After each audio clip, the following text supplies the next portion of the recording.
তাকবীর আল্লাহু আকবার নারে রিসালাত অতিরিক্ত সামনে নিচে চলে যাই পেজ থেকে আমরা অতিরিক্ত যাচ্ছে নিচে চলে যাই نحمده ونستعينه ونستغفره ونعوذ بالله من شرور أنفسنا ومن سيئات أعمالنا من يهده الله فلا مضل له ومن يضلله فلا هادي له ونشهد أن لا إله إلا الله وحده لا شريك له ونشهد أن سيدنا وحبيبنا ومولانا محمدا عبد الله ورسوله صلى الله عليه وعلى آله وصحبه وسلم الذي أكمل الله به قصر النبوة أي ختم الله به النبوة وحكم لا نبي بعده وأعلن في القرآن بالبرهان أن محمدا صلى الله عليه وسلم خاتم النبيين والمرسلين الذي أرسله بالحق بشيرا ونذيرا وداعيا إلى الله بإذنه وسراجا منيرا فقد قال الله تعالى في كلامه المجيد والفرقان الحميد أعوذ بالله من الشيطان الرجيم بسم الله الرحمن الرحيم وإذ قال ربك للملائكة إني جاعل في الأرض خليفة قالوا أتجعل فيها من يفسد فيها ويسفك الدماء ونحن نسبح بحمدك ونقدس لك قال إني أعلم ما لا تعلمون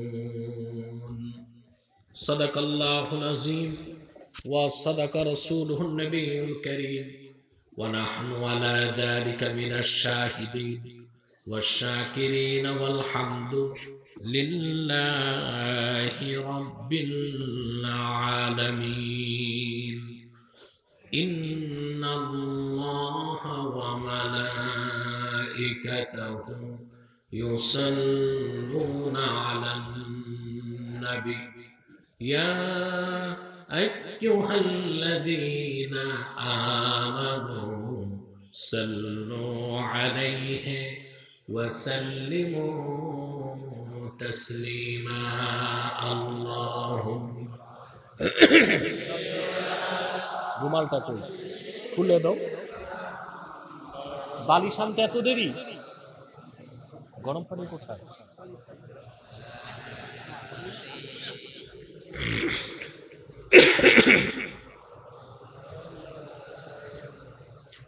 জবান খুলে পড়ুন আল্লাহুম্মা সাউন্ডটা একটু বাড়বে সব ঠিক আছে একটু বাড়বে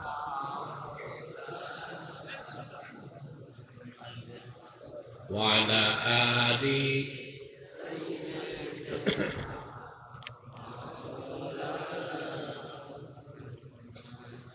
मेरा दिल तड़प रहा है मेरा जल रहा है सीना ये दवा वही मिलेगी मुझे ले चलो मदीना अल्लाहुम्मा सल्ले अला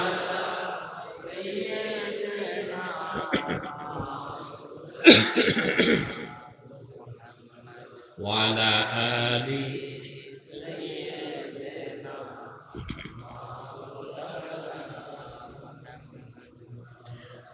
मदीने की हवा से जन्नती बू आती है, खाके पाके मदीना में नूरे जन्नत चमकती है। अल्लाह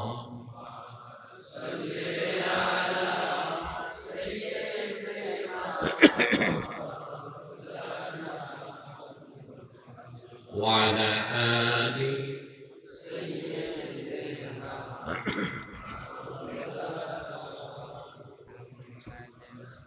मुहम्मदुन रसूलुल्लाह सल्लल्लाहु अलैहि वसल्लम खतमल्लाहु बिहिन नुबुव्वा व हकमन ला नबिय्य बअदहु बलगल उला बिकमालिही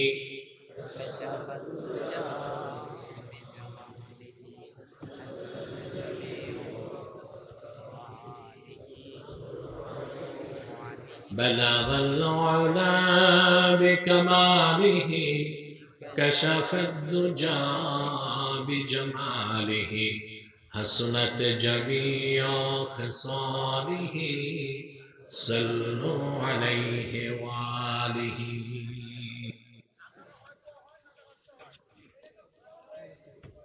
কেউ দাঁড়িয়ে থাকবেন না, বসে যান। আপনারা যারা দাঁড়িয়ে আছেন, পেছনের মানুষের কষ্ট হচ্ছে। যে যেখানে আছেন চেষ্টা করুন বসে যাওয়ার। ষষ্ঠ বার্ষিক ইসালে সওয়াব দোয়া মাহফিলের সম্মানিত সভাপতি পীরে কামেল মাওলানা আবুল কালাম আজাদি সাহাব, উপস্থিত প্রধান মেহমান জনাব মাওলানা মুফতি শহীদুল্লাহ সাহাব, হাজারাত উলামায়ে কেরাম, তুলাবায়ে এজাম, গভীর রাতে বিভিন্ন প্রান্ত থেকে ছুটে আসা আমার দিন দরদি মুসলমান ভাই ও বন্ধুগণ, সকলকে অন্তরের অন্তঃস্থল থেকে জ্ঞাপন করছি মুবারক। সবটুকুন শুকরিয়া আল্লাহ সুবহানাহু ওয়া তাআলার জন্য, যিনি আজকের এই বরকতপূর্ণ মাহফিলে আমাদেরকে আসার ও বসার তৌফিক এনায়েত করেছেন। সেজন্য আসুন আমরা সকলে একবার অবনত চিত্তে হৃদয়ের আবেগ অনুভূতি উজাড় করে সমবেত কণ্ঠে বলি আলহামদুলিল্লাহ।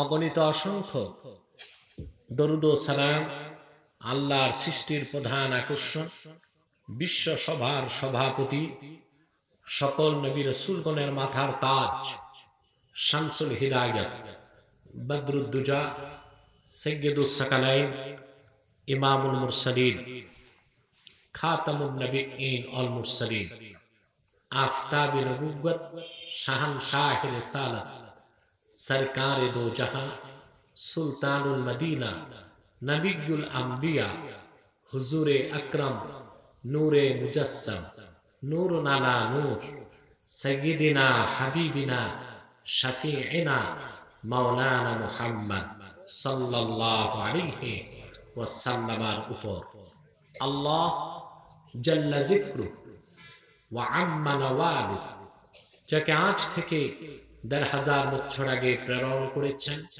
সর্বশ্রেষ্ঠ ও সর্বশেষ নবী ও রাসূল হিসেবে, যার পরে আজ পর্যন্ত পৃথিবীতে অবশ্যই কোনো প্রকার নবী কিংবা রাসূল অবশ্যই আসে নাই, অবশ্যই এখনো নাই, অবশ্যই কিয়ামত পর্যন্ত আসবে না। সম্মানিত সুধী, দীর্ঘক্ষণ আপনার বক্তব্য শুনেছেন। আজকে চেষ্টা করেছি খুব আগে আসার, কিন্তু প্রচন্ড যানজট, ঢাকা পার হয়ে আসতে খুব কষ্ট হয়ে যায়। আমরা এর অর্ধেক সময় চট্টগ্রাম যেতে পারি, কিন্তু আপনাদের ময়মনসিংহ আসতে অনেক যানজট এড়িয়ে আসতে হয়। দেরিতে আসাতে আমি অত্যন্ত দুঃখিত। তারপরও নিশ্চয় আপনারা ওলামায়ে কেরামের জবান থেকে তাদের সারগর্ব বক্তব্য শুনেছেন, আলহামদুলিল্লাহ। আজকে আমরা কোরআন কারীম সূরাতুল বাকারা থেকে 30 নম্বর আয়াতটি তেলাওয়াত করেছি। এত দেরি? এই আয়াতকে কেন্দ্র করে নির্ভরযোগ্য মুফাসসির এবং মুহাদ্দিসগণের দৃষ্টিকোণ থেকে কিছু কথা আপনাদের সামনে তুলে ধরার চেষ্টা করব। যদি আল্লাহ পাক আমাকে আপনাদেরকে তৌফিক এনায়েত করেন, বলুন আল্লাহুম্মা আমিন। ভূমিকাতে একটি কথা বলবো। আমরা এখানে যারা এসেছি, আসার পেছনে পার্থিব, জাগতিক, সামাজিক, রাজনৈতিক কোনো স্বার্থ নাই। আমরা এসেছি কেবলমাত্র আল্লাহ ও তার হাবিব হুজুর নূর সাল্লাল্লাহু আলাইহি সাল্লামের রেজামন্দি হাসিল করার জন্য। আমরা বসেছি আল্লাহর কোরআনকে সামনে রেখে। যতক্ষণ বসে আছি জিকির হচ্ছে, সুবহানাল্লাহ। আমাদের জবান বন্ধ, কিন্তু জিকির হচ্ছে, কানের জিকির, সুবহানাল্লাহ। দিলের জিকির, সুবহানাল্লাহ। মাথার জিকির, সুবহানাল্লাহ। আল্লাহর কোরআন বলা ও শোনার চেয়ে শ্রেষ্ঠ কোনো জিকির আর নাই, আছে? আমরা সকাল সন্ধ্যা জিকির করি, এটা ভালো কাজ। হালকায় জিকির করি, এটাও ভালো কাজ। কিন্তু কোরআন শ্রেষ্ঠ জিকির, সুবহানাল্লাহ। এটা কি এমন জিকির, সুবহানাল্লাহ, যা যত শুনবেন ঈমান তত বাড়বে। আল্লাহ পাক কোরআন কারীমে বলেছেন, ইন্নামাল মুমিনুনা আল্লাযীনা ইযা যুকিরাল্লাহু ওয়াজিলাত কুলুবুহুম ওয়া ইযা তুলিয়াত আলাইহিম আয়াতুহু যাদাতহুম ঈমানান ওয়া আলা রাব্বিহিম ইয়াতাওয়াক্কালুন। সুবহানাল্লাহ। প্রকৃত মুমিন তো তারাই যখন তাদের সামনে আল্লাহর জিকির হয়। এখানে জিকির মানে আহকামুল্লাহ, আল্লাহর কোরআনের বিধান যখন তাদের সামনে উচ্চারিত হয়, সুবহানাল্লাহ, তাদের হৃদয়টা আল্লাহর ভয়তে নরম হয়ে যায়, সন্ত্রস্ত হয়ে যায়। আর কোরআনের আয়াত যখন তেলাওয়াত হয়, তাদের ঈমানটা বহুগুণ বেড়ে যায়। সকাল সন্ধ্যার জিকির যদি বাদ দেন, ঈমান যাবে না, যাবে? বদকিসমত। কিন্তু এটা এমন একটা জিকির, এটা বাদ দিবেন, ঈমান শেষ। ঈমান থাকবে? আল্লাহ পাক বলেছেন, وَمَنْ أَعْرَضَ عَنْ ذِكْرِي فَإِنَّ لَهُ مَعِيشَةً ضَنكًا وَنَحْشُرُهُ يَوْمَ الْقِيَامَةِ أَعْمَى। যেই হতভাগা, وَمَنْ أَعْرَضَ عَنْ ذِكْرِي, আমার এই জিকির কোরআন থেকে যে হতভাগা মুখ ফিরালো, তার জন্য রয়েছে একটি সংকুচিত রিজক। আর কাল হাসর ময়দানে আমি আল্লাহ তাকে অন্ধ করে কবর থেকে উঠাবো। এর চেয়ে বড় জিকির আছে? না, মহিলার কণ্ঠে না, পুরুষের কণ্ঠে জবাব চাই, এর চেয়ে বড় জিকির আছে? শ্রেষ্ঠ জিকির, সুবহানাল্লাহ। শুনলেও সওয়াব, বললেও সওয়াব, বসে থাকলেও সওয়াব। এই জিকির শুনতে হাঁটলেও কদমে কদমে 10 নেকি, বসে থাকলেও শ্বাসে শ্বাসে 10 নেকি। আল্লাহু আকবার কবীরা। কি কিসমত আমাদের আল্লাহ তাআলা দান করেছেন, সুবহানাল্লাহ। মানুষ যখন কোরআন কারীম সামনে নিয়ে বসে যায়, ওইটার নাম হয় মাজলিসুল ইলম। মানুষ যখন বসে কোরআন কারীমকে সামনে রেখে, রহমতের একদল ফেরেশতা মাহফিল চলাকালীন আল্লাহর কাছে চলে যায়। আল্লাহ রাব্বুল আলামিন জিজ্ঞেস করেন, তোমরা কোথা থেকে এসেছো? ফেরেশতারা জবাব দেন, আল্লাহ তাআলা তোমার কিছু বান্দা কোরআন কারীমকে নিয়ে তেলাওয়াত শুনছে, তেলাওয়াত করছে, তোমার জিকিরে মশগুল আছে, ওখান থেকে আসলাম। আল্লাহ রাব্বুল আলামিন জিজ্ঞেস করেন, আমার বান্দারা কি চায়? আরামের ঘুমকে হারাম করে, নরম বিছানা পরিত্যাগ করে ঘন্টার পর ঘন্টা যারা বসে আছে,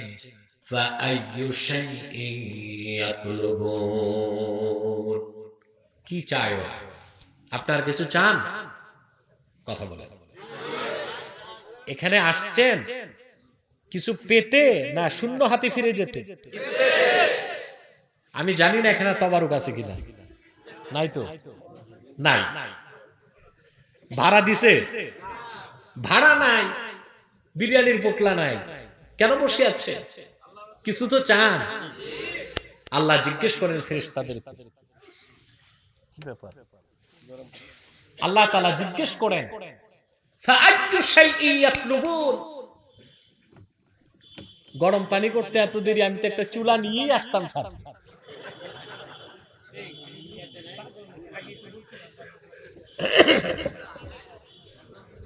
সুবহানাল্লাহ।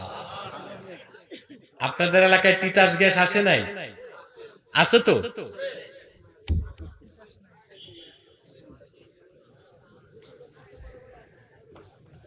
প্রিয় সুধী, আমার দিকে তাকান। আল্লাহ জিজ্ঞেস করেন, ফাআইয়ু শাইইন ইয়াতলুবুন, বান্দাগুলো আমার কাছে কি চায়? ফেরেশতারা বলে, আল্লাহ চায় তো একটা জিনিস, তোমার জান্নাত চায়। আল্লাহ রাব্বুল আলামিন প্রশ্ন করেন, হাল রাআওহা, ওরা কি কোনদিন আমার জান্নাত দেখেছে নাকি? ফেরেশতারা বলেন, আল্লাহ তা তো দেখে নাই।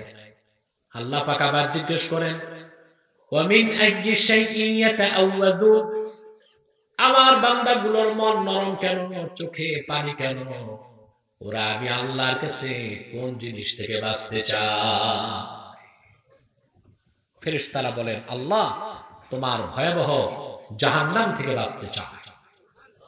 আল্লাহ পাক বলেন, হাল রাআওহা, জাহান্নাম দেখছে নাকি? ফেরেশতারা বলেন, আল্লাহ তা তো দেখে নাই, না দেখে বিশ্বাস করে। এই যে এখানে আপনারা আসলেন, বসলেন, এটাই তো উদ্দেশ্য। কথা বলেন। আল্লাহ রাব্বুল আলামিন বলেন, ফেরেশতারা সাক্ষী থাকো,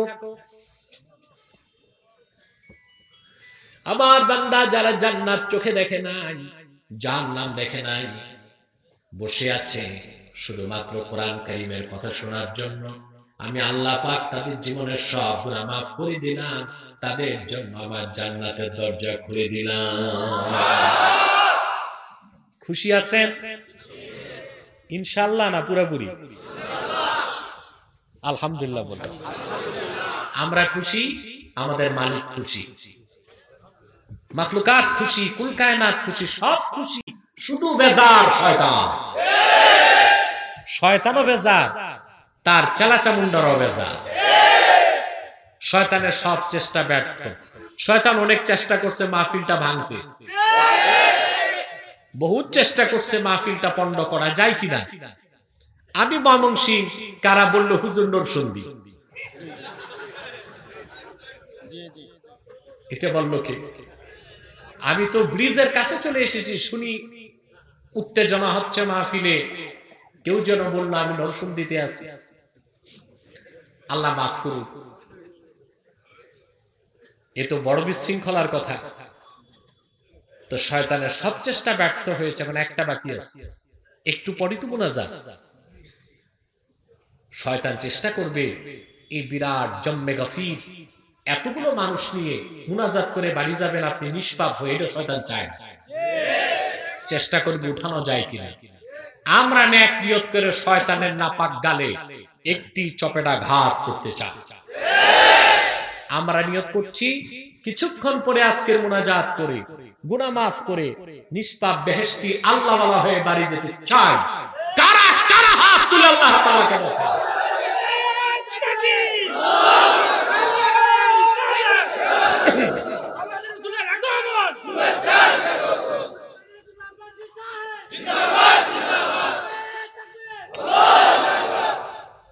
আল্লাহ কবুল করুন, আল্লাহ মঞ্জুর করুন, বলুন আল্লাহুম্মা আমিন। প্রিয় ভাই বন্ধুগণ, আর দেরি নয়, সরাসরি মূল আলোচনায় প্রবেশ করছি। আমার সঙ্গে আপনারাও পড়ুন, যেন কোরআন কারীমের নূরে আল্লাহ তাআলা আমাদের হৃদয়গুলোকে আলোকিত করে দেন। জবান খুলে পড়ুন। আউযু বিল্লাহি মিনাশ শাইতানির রাজীম। বিসমিল্লাহির রাহমানির রাহিম।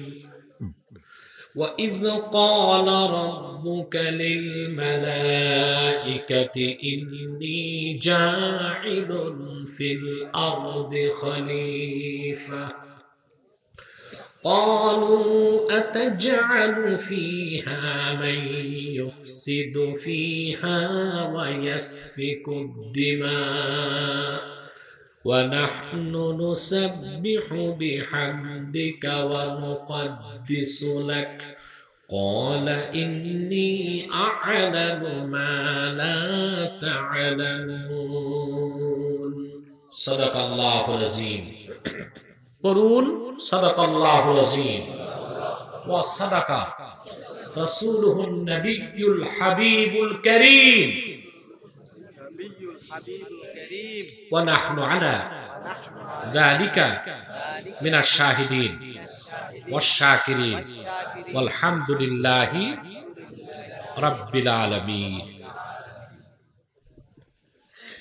সম্মানিত সুধী, আল্লাহ রাব্বুল আলামিন কোরআন কারীম সূরাতুল বাকারাতে প্রথম থেকে 29 নম্বর আয়াত পর্যন্ত আল্লাহ পাক তার রুবুবিয়তের কথা, তার উলুহিয়তের কথা, তার ইবাদতের কথা উল্লেখ করেছেন। মানব জাতিকে শ্রেণীবিন্যাস করেছেন। যারা ঈমানদার তারা মুমিন, যারা কুফর শিরককে ধারণ করে তারা কাফের, যারা নেফাক বা মুনাফিকির রোগে আক্রান্ত তারা মুনাফিক। একদম শুরু থেকে 29 নম্বর আয়াত পর্যন্ত তিনি সব কথা আলোচনা করেছেন। আল্লাহ রাব্বুল আলামিন ওনার একত্বের কথা, বড়ত্বের কথা, মহত্বের কথা বলতে যে 29 নম্বর আয়াত পর্যন্ত অনেক কথা বলেছেন। 30 নম্বর আয়াতে এসে আল্লাহ তাআলা মানব জাতিকে সৃষ্টির মূল উদ্দেশ্য কি সেই কথাটি তুলে ধরলেন। সুবহানাল্লাহ। আল্লাহ পাক বলেন, ওয়া ইয ক্বালা রাব্বুকা লিল মালাইকা, মুহাম্মদ সাল্লাল্লাহু আলাইহি সাল্লাম আপনি স্মরণ করুন সেই সময়ের কথা যখন আপনার রব আল্লাহ তাআলা ফেরেশতাদের উদ্দেশ্যে বললেন, ইন্নী জাইলুন ফিল আরদি খলিফা, এই ভূপৃষ্ঠে আমি আমার খলিফা স্থলাভিষিক্ত নিযুক্ত করতে চাই। ফেরেশতারা সব আপত্তি করল। কি করল? তারা বলল, قالوا أتجعل فيها من يفسد فيها ويسفك الدماء। এই অংশের ব্যাখ্যায় মাআলিমুত তানজিলে ইমাম বাগাবী লেখেন, তারা বলতে চাইল আল্লাহকে, আতুরিদু আন তাখলুকা খালিকাতান ইউফসিদু ফিহা ওয়া ইয়াসফিকু দিমা। মাবুদ, আমরা তো ফেরেশতাই আছি এতগুলো, নতুন আবার এমন কোন সৃষ্টি বানাতে চান যারা পৃথিবীতে ফাসাদ করবে, সন্ত্রাস করবে, সহিংসতা করবে, হাঙ্গামা করবে, খুন রেজি করবে, রক্তপাত ঘটাবে? কি দরকার? কারা বলল? তারা বলল যে মানুষ বানাবার দরকার নাই, আমরাই তো তোমার তাসবিহের জন্য আছি। তারা বলল, وَنَحْنُ نُسَبِّحُ بِحَمْدِكَ وَنُقَدِّسُ لَكَ। রাব্বুল আলামিন, আমরা অগণিত ফেরেশতা সর্বদাই তোমার তাসবিহ পাঠ করছি, তোমার পবিত্রতা ঘোষণা করছি। ঠিক কিনা বলেন? ফেরেশতাদের কাজ কি? শুধু তাসবিহ পড়া, আল্লাহর পবিত্রতা ঘোষণা করা। সুবহানাল্লাহ। আপনি চিন্তা করতে পারবেন না, তানবীরুল মিকবাস মিন তাফসীর ইবনে আব্বাস, এই অংশের তাফসীরে এসেছে হযরত জিবরিল প্রতিদিন আল্লাহর তাসবিহ পাঠ করেন। তারপর কি হয়? ইয়াখলুকুল্লাহু বিকুল্লি তাসবিহাতিন মালাকান ইস্তাগফিরু লিল মুমিনিনা ইলা ইয়াউমিল কিয়ামা। হযরত জিবরিলের প্রত্যেকটা তাসবিহ থেকে আমার আল্লাহ নতুন করে এক একজন ফেরেশতা বানান। সেই ফেরেশতার একটাই কাজ, সৃষ্টির পর থেকে ফেরেশতা শুধু রাসূলুল্লাহর উম্মতের জন্য আল্লাহর কাছে গুনাহ মাফের দোয়া করে। কি ভাগ্যবান উম্মত আমরা! আমরা গুনাহ করি আর আল্লাহ ফেরেশতা বানায় ডিউটি দেন আমাদের গুনাহ মাফের জন্য। আল্লাহু আকবার! এটা তো তার হাবিবের সদকা। সুবহানাল্লাহ। কার সদকা? হাবিব সাল্লাল্লাহু আলাইহি সাল্লামের সদকায় আল্লাহ আমাদেরকে এত মর্যাদা দিচ্ছেন। আমরা গুনাহ করি আর আল্লাহ ফেরেশতা বানান। জিবরিলের তাসবিহ থেকে নতুন ফেরেশতা হয়। ওই ফেরেশতার কাজ শুধু আমাদের জন্য আল্লাহর কাছে কি করে? গুনাহ মাফের দোয়া করে। বলেন সুবহানাল্লাহ। মুসলমান পুরা কপাল আমরা যে আল্লাহ শুকরিয়া আদায় করতে শিখলাম না। বিনা দরখাস্তে আল্লাহ তাআলা আদম সন্তান হিসেবে তৈরি করলেন, পশু পাখি বানান নাই। ঠিক কিনা? শুধু মানুষ বানান নাই, তার হাবিবের উম্মত বানিয়েছে। এর চেয়ে বড় আল্লাহর দয়া আমাদের উপর আর কি হতে পারে? এটা চিন্তা করছেন কোনদিন? পূর্বের নবীগণ আল্লাহর কাছে দরখাস্ত করতেন, আল্লাহ মুহাম্মদ সাল্লাল্লাহু আলাইহি ওয়াসাল্লামের উম্মত বানাও। সুবহানাল্লাহ বলতে কষ্ট হয়। সব নবীর দোয়া তো কবুল হয়নি। মুকাতিল বিন সুলাইমান বর্ণনা করেছেন, তিনি বুখারী শরীফের একজন রাবী। হাদিসটি বুখারীতে নাই, রাবী বুখারী। মুসা আলাইহিস সালাম আল্লাহর কাছে হাত তুলে দোয়া করলেন, আল্লাহ উম্মতে মুহাম্মাদী গুলোকে আমাকে দিয়ে দাও। কথা খেয়াল করতেছেন? তিনি তাওরাত কিতাবে উম্মতে মুহাম্মাদীর সম্মান দেখে এই দোয়া করছেন। আল্লাহ বলেন, মুসা এই দোয়া তো কবুল হওয়ার না, এই উম্মত আমার হাবিবের উম্মত। একবার, দুইবার, তিনবার, চারবার, 8 বার। কয়বার দোয়া করলেন? 8 বার তার দোয়া ফেরত। 8 বার। এত কথা বলে কারা আশেপাশে? আসলে জায়গাটা আরেকটু বড় দরকার ছিল। ঠিক কিনা? সে যাই হোক, এখন তো কষ্ট করতেই হবে, বুঝলেন? কোন আওয়াজ করবেন না। আপনার তো মানুষ, ইয়াজুজ মাজুজের কাজ করবেন না, একদম চুপচাপ বসে থাকেন। আর রাত বেশি হয়েছে মনে করলে চলে যান। আমাদের অনেক শ্রোতার দরকার নাই, কোয়ালিফাইড কিছু শ্রোতা দরকার। কথা বুঝতে পারছেন? আর যদি মনে করেন না মুনাজাতটা করে যাব, গুনাহটা মাফ হবে, তো চুপ। মুসা আলাইহিস সালাম কয়বার দোয়া করলেন? দোয়া হাত্তা তামান্না মুসা আই ইয়াকুনা মিন উম্মতি মুহাম্মদ সাল্লাল্লাহু আলাইহি ওয়াসাল্লাম। হযরত মুসা তখন আল্লাহর কাছে দোয়া করলেন, আল্লাহ আর উম্মত চাই না, আমি মুসাকে তুমি তোমার হাবিব মুহাম্মদ সাল্লাল্লাহু আলাইহি ওয়াসাল্লামের উম্মত বানিয়ে দাও। আল্লাহ তাআলা বললেন, মুসা বড্ড দেরি হয়ে গেছে তোমার, 8 বার তুমি উম্মত চেয়েছো, আর দোয়া কবুলের সুযোগ নাই, আমার হাবিবের উম্মত হবার সুযোগও নাই। ঈসা আলাইহিস সালাম ভালো করে জানতেন এই কথা, এই জন্য তিনি উম্মত চান নাই, নিজে উম্মত হতে চেয়েছেন। সবসময় দোয়া করতেন। ইমাম সুয়ুতি আল হাবিবের ফাতাওয়াতে লেখেন, ঈসা আলাইহিস সালাম সবসময় দোয়া করতেন, ওনার খাস দোয়া, আল্লাহুম্মা জাআলনি মিন উম্মতি মুহাম্মদ। আল্লাহ মুহাম্মদ সাল্লাল্লাহু আলাইহি ওয়াসাল্লামের উম্মত বানাও। আল্লাহ তার দোয়া কবুল করছেন। বনি ইসরাইল হাজার হাজার নবীকে জবাই করলো, ঈসা নবীকে পারছে? মারতে তো গেছে, কথা বলে, ঘেরাও করছে, মারতে গেছে। হত্যা করার আগে ঈসা নবীকে আল্লাহ আকাশে উঠায় নিছে। যারা হত্যা করতে গেছে তাদের একজনকে ঈসার সাদৃশ্য দিলেন। ইহুদিরা যে উটারে শুলে চড়াইছে, তো ঈসা শেষ। আল্লাহ কয় না, মারছো এটা ঈসা না, এটা মিসা। ঈসা কোন? জোরে বলে। কিয়ামতের আগে দামেস্কের জামে মসজিদের ছাদে আল্লাহ তাকে নামাবে দাজ্জালকে হত্যা করতে। তবে মনে রেখো মুসলমান, হযরত ঈসা যখন নেমে আসবেন দুনিয়ায়, নবী হিসেবে আসবেন না, আমাদের মতো উম্মত হয়ে আসবেন।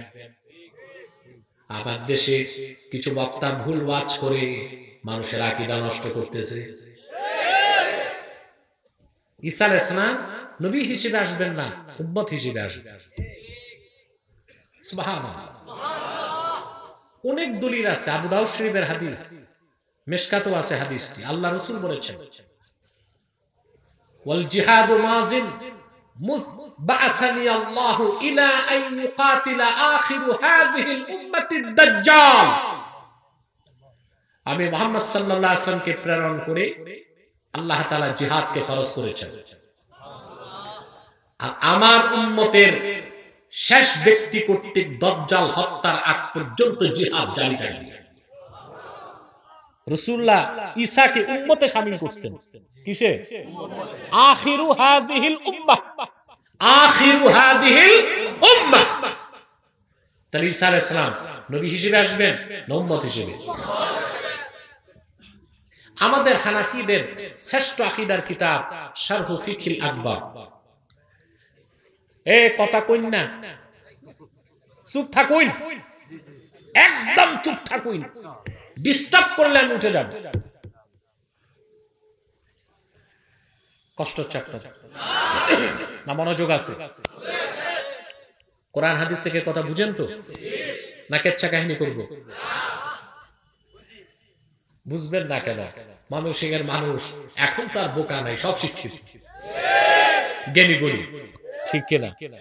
এখন রাজধানী যেতেও তো সময় লাগে মাত্র 2 ঘন্টা, নাকি আরো বেশি লাগে? কম লাগে?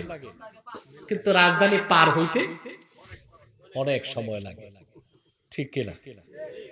আমি আসলে প্রত্যন্ত অঞ্চলে রাতে প্রোগ্রাম দেই না, খুব কষ্ট করে একটা প্রোগ্রাম রাতে না আব্দুল আউয়াল আর এই রসুলপুর দরবার শরীফের সাথে সংশ্লিষ্ট যারা পীর সাহেবদের খুব একটা মোশতাক, বিশেষ করে কোথায় এরা খুব আগ্রহ করে রাতে না। এখন চিন্তা করছে রাতে দেওয়াই যাবে না, প্রচুর সময় চলে যায় রোডে। কথা বুঝতে পারছেন? দিনেই তো প্রোগ্রাম ভালো, কি বলেন? প্রিয় সুধী, শারহু ফিকহিল আকবার, লেবানন বৈরুতের ছাপ, যতটুকু আমার খেয়াল পড়ছে 229 পৃষ্ঠায় কথাটি আছে। দাজ্জাল আরবে ঢুকতে পারবে না, এছাড়া সারা দুনিয়াকে সে ক্যাপচার করবে। ইমাম মাহদী লোকজন নিয়ে দামেস্কের জামে মসজিদে, সিরিয়ার দামেস্কে অবরুদ্ধ হয়ে যাবে। আসর নামাজের আজান হয়ে যাবে, ইকামত হয়ে যাবে, ইমাম মাহদী নামাজ শুরু করবেন না। লোকেরা বলবে নামাজ কেন পড়ান না? তিনি বলবেন ঈসা রূহুল্লাহ চলে এসেছে, তিনি আসলে একসঙ্গে আসরের জামাত হবে। তিনি দামেস্কের জামে মসজিদের পূর্ব পাশের মিনারা দিয়ে নামবেন, ভিতরে ঢুকবেন। ফায়ুশিরুল মাহদী ইলা ঈসা ইবনে মারইয়ামা বিত্তাকাদ্দুম। ইমাম মাহদী ইশারা করে বলবেন, হুজুর আপনি তো চলে আসছেন, নামাজ পড়ান, আজান হইছে, ইকামত শেষ, নামাজ পড়ান। কিতাব সাক্ষী, শারহু ফিকহিল আকবার সাক্ষী। ঈসা নবী বলবেন না, নামাজ আমি পড়াবো না, আমি আপনার পিছে পড়ব। প্রশ্ন হলো কেন?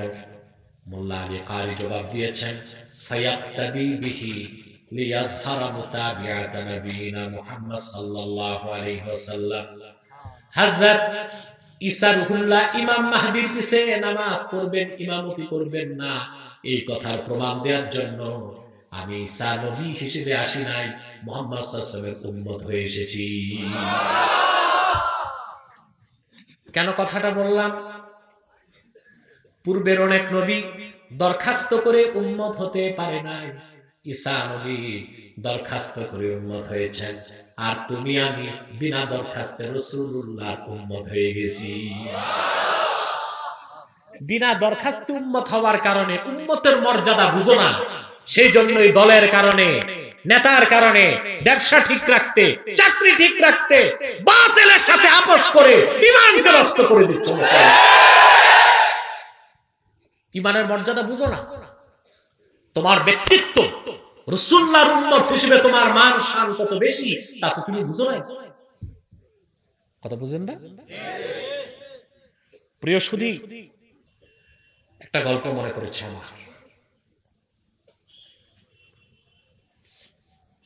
বনের বাঘ ভেড়ার পালকে ধাওয়া করেছে। সব ভেড়া পালায় গেছে, একটা ভেড়ার বাচ্চা রয়ে গেছে। এটারে বাঘে আর খায় নাই, মায়া করে নিয়ে গেছে। বাঘের বাচ্চা একটা রয়ে গেছে, পালের সাথে আসছে তো। ভেড়া সব দৌড়িয়ে চলে গেছে, বাঘও চলে গেছে। বাঘের একটা ছোট বাচ্চা রয়ে গেছে, ভেড়ার পালে মিলে গেছে। বুঝলেন? বাঘের বাচ্চা কোথায়? এখন এটা ভেড়ার পালের সাথে বড় হচ্ছে। এটার খাসলত, এটার স্বভাব সব ভেড়ার মতো হচ্ছে। বুঝলেন না? বড় হয়ে গেছে। আরেকদিন জঙ্গলের বাঘ ভেড়ার পালকে যখন ধাওয়া করল, সব ভেড়া দৌড় দিছে, বাঘও দৌড় দিছে। জঙ্গলের বাঘ চিন্তায় পড়ে গেছে যে আমার শিকার দরকার নাই, রহস্য উদ্ধার করতে হবে। বাঘ দেখলে ভেড়া দৌড় দেয়, বাঘের বাচ্চা বাঘ তো দৌড় দেয় না। ব্যাপারটা খুব কষ্ট করে উঠে ধরছে। কিরে, তুই আমার দেখে পালাস কেন? তুই তো বাঘ। কেন? আমি ভেড়া। বলে না, তুই বাঘ। বলে না, আমি তো ভেড়ার বাচ্চা। ছোটকালে ভেড়ার লোকে থাকতে থাকতে আমি তো বুঝতেছি আমিও ভেড়া। এড়ে ধরে বাঘ এক কূপের কাছে নিয়ে গেছে। নিজেও কূপের দিকে তাকানো, তার জাত ভাইকে বললো কূপের দিকে তাকা। তাকানোর পর বললো, দেখো তোমার চেহারা আমার চেহারা এক কিনা? বলে হ্যাঁ এক। তো বাঘ মু হা করছে। তুমি হা করো, হা করছে। বলে দেখো দাঁত এক কিনা? বলে দাঁত এক। সত্যি তো আমি বাঘ। আসলে এতদিন ভেড়ার পালে থাকতে থাকতে আমি যে বাঘ তাই তো ভুলে গেছি। মুসলমান উম্মতে মুহাম্মাদি সিংহের জাত। এই বিশ্বকে নেতৃত্ব দিতে আল্লাহ তাআলা তাদেরকে প্রেরণ করেছেন। কিন্তু কাফের মুশরিক বেঈমান তাদের গোলামি করতে করতে আমরা ভুলেই বসেছি আমরা পৃথিবীর শ্রেষ্ঠ জাতি মুসলমান। আমাদের আত্মপরিচয় উদ্ধার করতে হবে। কেন আল্লাহ পৃথিবীতে পাঠালেন তা বুঝতে হবে। আবার পেছনের কথায় ফিরে যাচ্ছি। জিবরিলের প্রত্যেকটি তাসবিহ থেকে আল্লাহ পাক এক একজন ফেরেশতা তৈরি করেন। তৈরির পরে ফেরেশতার একটি কাজ, উম্মতে মুহাম্মাদির জন্য আল্লাহর কাছে দোয়া করেন। সুবহানাল্লাহ বলবেন না? প্রতি মুহূর্তে ফেরেশতা তৈরি হয়। এই বিলিয়ন বিলিয়ন ফেরেশতা আল্লাহ তাসবিহ পাঠ করছে, আল্লাহর পবিত্রতা ঘোষণা করছে। সেজন্য ফেরেশতারা বলল, আল্লাহ আদম বারবার কোনো দরকার নাই, আমরাই তো তোমার তাসবিহ পড়ি, আমরাই তো তোমার পবিত্রতা ঘোষণা করি। কথা বুঝতেছেন? আল্লাহ পাক তাদেরকে কোনো উত্তর দিলেন না, শুধু একটি উত্তর দিলেন, ইন্নী আ'লামু মা লা তা'লামুন। আমি যা অবগত তোমরা তা অবগত নও। চুপ থাক। আল্লাহ সিদ্ধান্ত নিলেন মানুষ বানাবেন। সুবহানাল্লাহ। ওই মানুষটার নাম কি বলেন তো? আদম আলাইহিস সালাম। বাবার নামটা আদমই নিবেন না? বলেন আদম আলাইহিস সালাতু ওয়াস সালাম। তিনি আল্লাহর নবী। সুবহানাল্লাহ। মানব জাতির আদি পিতা। আল্লাহ সিদ্ধান্ত নিলেন তাকে বানাবেন। ফেরেশতারা এবার সমালোচনায় লিপ্ত হয়ে গেল। কারা? কার বিরুদ্ধে সমালোচনা? আল্লাহর বিরুদ্ধে না, আদমের বিরুদ্ধে। পৃথিবীর প্রসিদ্ধ একটা তাফসীর হচ্ছে মাআলিমুত তানজিল। তার প্রসিদ্ধ নাম তাফসীর বাগাবী। তাফসীর বাগাবী 4 খণ্ডের খুব নির্ভরযোগ্য তাফসীর। লেখককে চিন্তা করতে পারবেন না, মেশকাত সংকলকের দাদা উস্তাদ সৈয়দ মুহাম্মদ হোসেন আল বাগাবী রাহমাতুল্লাহ। এই আয়াতের তাফসীরে তিনি লেখেন, এক ফেরেশতা আরেক ফেরেশতার সাথে সমালোচনা করতেছে। কি সমালোচনা শুনতে মন চায়?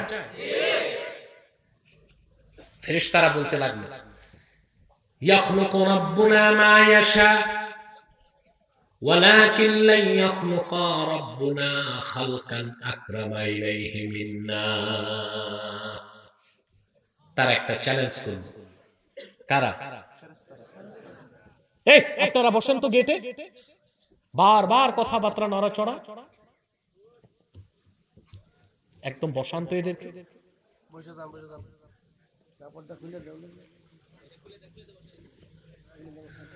ইয়াখলুকু রাব্বুনা মা ইয়াশা। ফেরেশতারা বলে, আমাদের রব যা খুশি তা বানাবেন। এতটুকু তো ভালো বলছে, একটা চ্যালেঞ্জ করছে। কারা? ওয়ালাকিন লা ইয়াখলুকু রাব্বুনা খালকান আকরামা ইলাইহি মিন্না।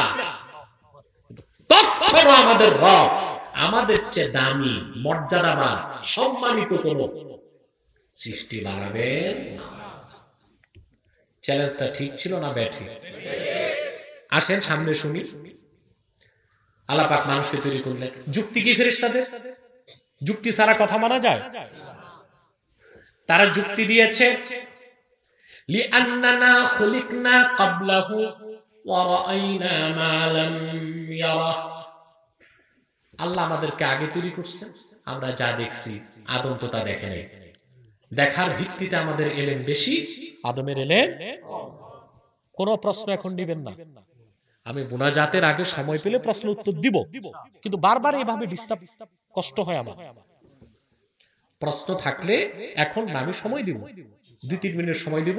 প্রশ্নের সভাপতির কাছে জমা করবেন, তিনি যে প্রশ্নটার উত্তর প্রয়োজন মনে করেন সেটা আমাকে দিবেন। কারণ আপনার অনেক সময় বিতর্কিত প্রশ্ন করে এলাকায় ফাটল সৃষ্টি করে। কিছু মানুষ আছেন কোনো কাজ নাই, বিতর্কিত প্রশ্ন করে এলাকার মধ্যে একটা দ্বন্দ্ব সংঘাত সৃষ্টি করে। এখন তো ভাই দ্বন্দ্বের সময় না, এখন ঐক্যের সময়। কিসের সময়? হ্যাঁ, যেটা প্রয়োজন আমাকে সভাপতি সাহেব দিবেন। সভাপতি সাহেব দিবেন, আমি উত্তর দিব ইনশাআল্লাহ। কিন্তু এখন প্রশ্ন নিয়ে এত দৌড়াদৌড়ির দরকার নাই, 2-3 মিনিট সময় দিব আমি তখন। কথা বুঝতেছেন? প্রিয় ভাই বন্ধুগণ,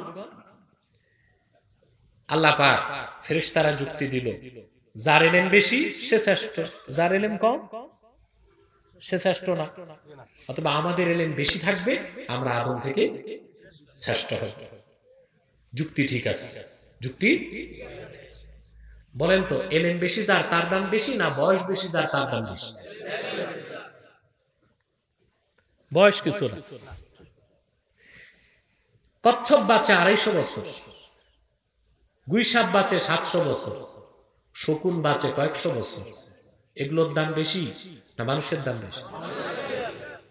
রয়্যাল বেঙ্গল টাইগার এটা বাঁচে মাত্র 35 বছর, ঠিক কিনা?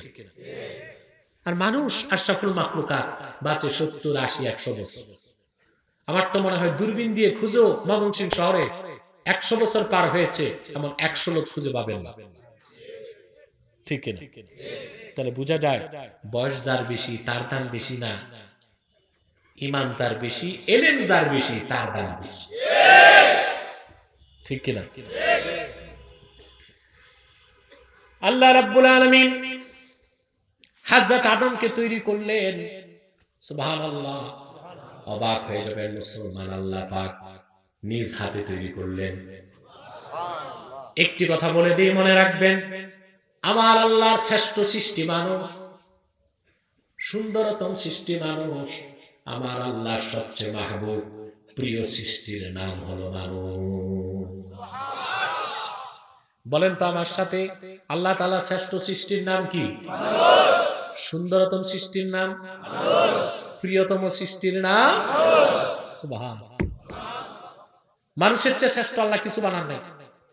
এটা কাদের কাছে? মানুষ যে শ্রেষ্ঠ এটা কোরআনপন্থীদের কাছে, বিজ্ঞানপন্থীদের কাছে মানুষের কোনো দাম নাই।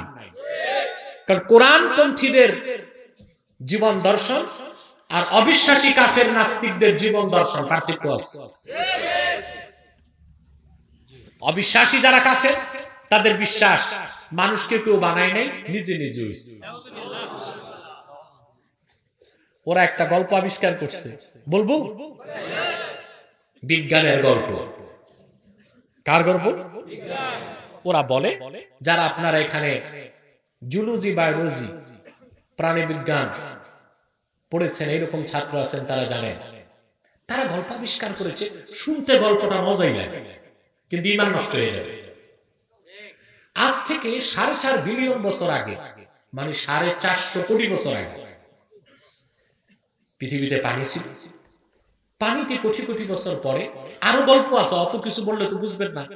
ওরা বলল মহাশূন্যে একবার উল্কাপাত হয়েছে, প্রচুর উল্কাপাতের কারণে আপনার ক্রিস্টাল মহাশূন্য থেকে পৃথিবীতে এসেছে, ক্রিস্টাল গুলো গলে পানি হয়েছে সমুদ্র। তারপর কোটি কোটি কোটি বছর পর আবার উল্কাপাত হয়েছে। প্রচুর উল্কাপাতের কারণে পৃথিবীতে অক্সিজেন, নাইট্রোজেন, হাইড্রোজেন সৃষ্টি হয়েছে। বেশ ভালো কথা। তারপর কি হলো? তারপর কোটি কোটি বছর পরে সমুদ্রে এক ধরনের জীব তৈরি হলো, এককোষী প্রাণী। ওটার নাম দিছে ওরা অ্যামিবা। কি নাম? বেশ ভালো কথা। তারপর কোটি কোটি বছর পর এই অ্যামিবা মাইক্রো এভলিউশন, ছোটখাটো বিবর্তনের মাধ্যমে এটা ব্যাঙ আকৃতির একটা প্রাণী হলো। তারপরে ব্যাঙ পানিতে ছিল, তারপর একদিন ডাঙ্গায় চলে আসলো। তারপরে কোটি কোটি বছর পর ব্যাঙটা বানর হলো। তারপরে 10 কোটি বছর আগে বানর লেজ পড়ে গেছে, 2 পায়ে দাঁড়িয়ে হাঁটতে লাগলো, মানুষ হয়ে গেছে। কত পুতলা ডেট ফেল গাঁজা খাইবে, মানুষ এইরকম কথা বলতে পারে।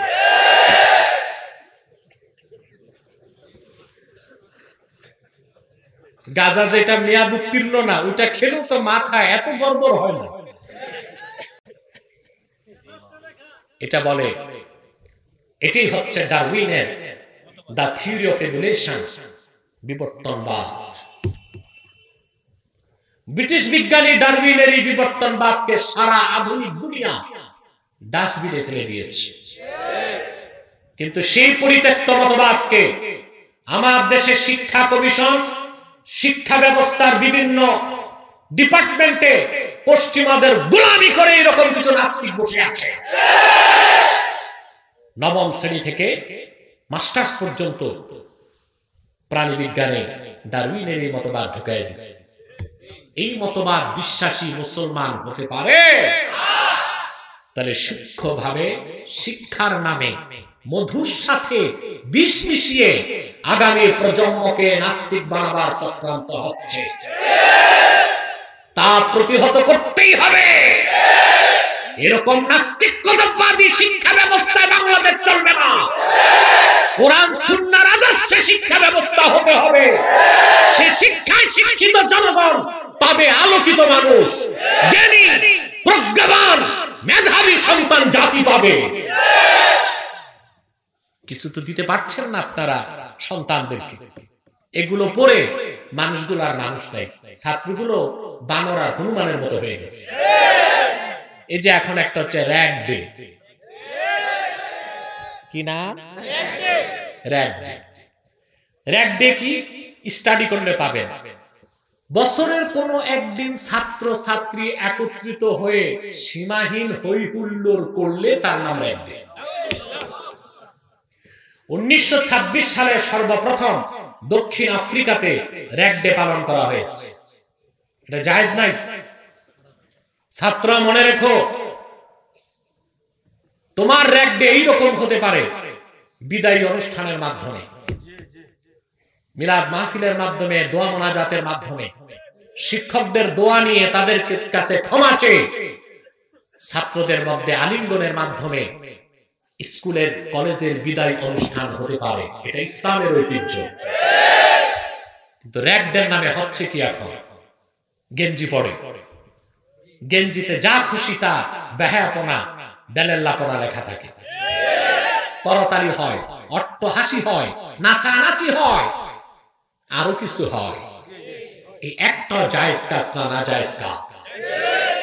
বড় বড় কবিরা গুনাহ পাওয়া যায়। আল্লাহ তাআলা বলেছেন, ইন্নাল্লাহা ইয়া'মুরু বিল আদলি ওয়াল ইহসান ওয়া ইতা'i যিল কুরবা ওয়া ইয়ানহা আনিল ফাহশাই ওয়াল মুনকারি ওয়াল বাগয়। যে তিনটা হারাম কাজ আল্লাহ নিষেধ করছেন, তার তিনটাই প্রচলিত স্কুল কলেজের র‍্যাক ডেতে পাওয়া যায়।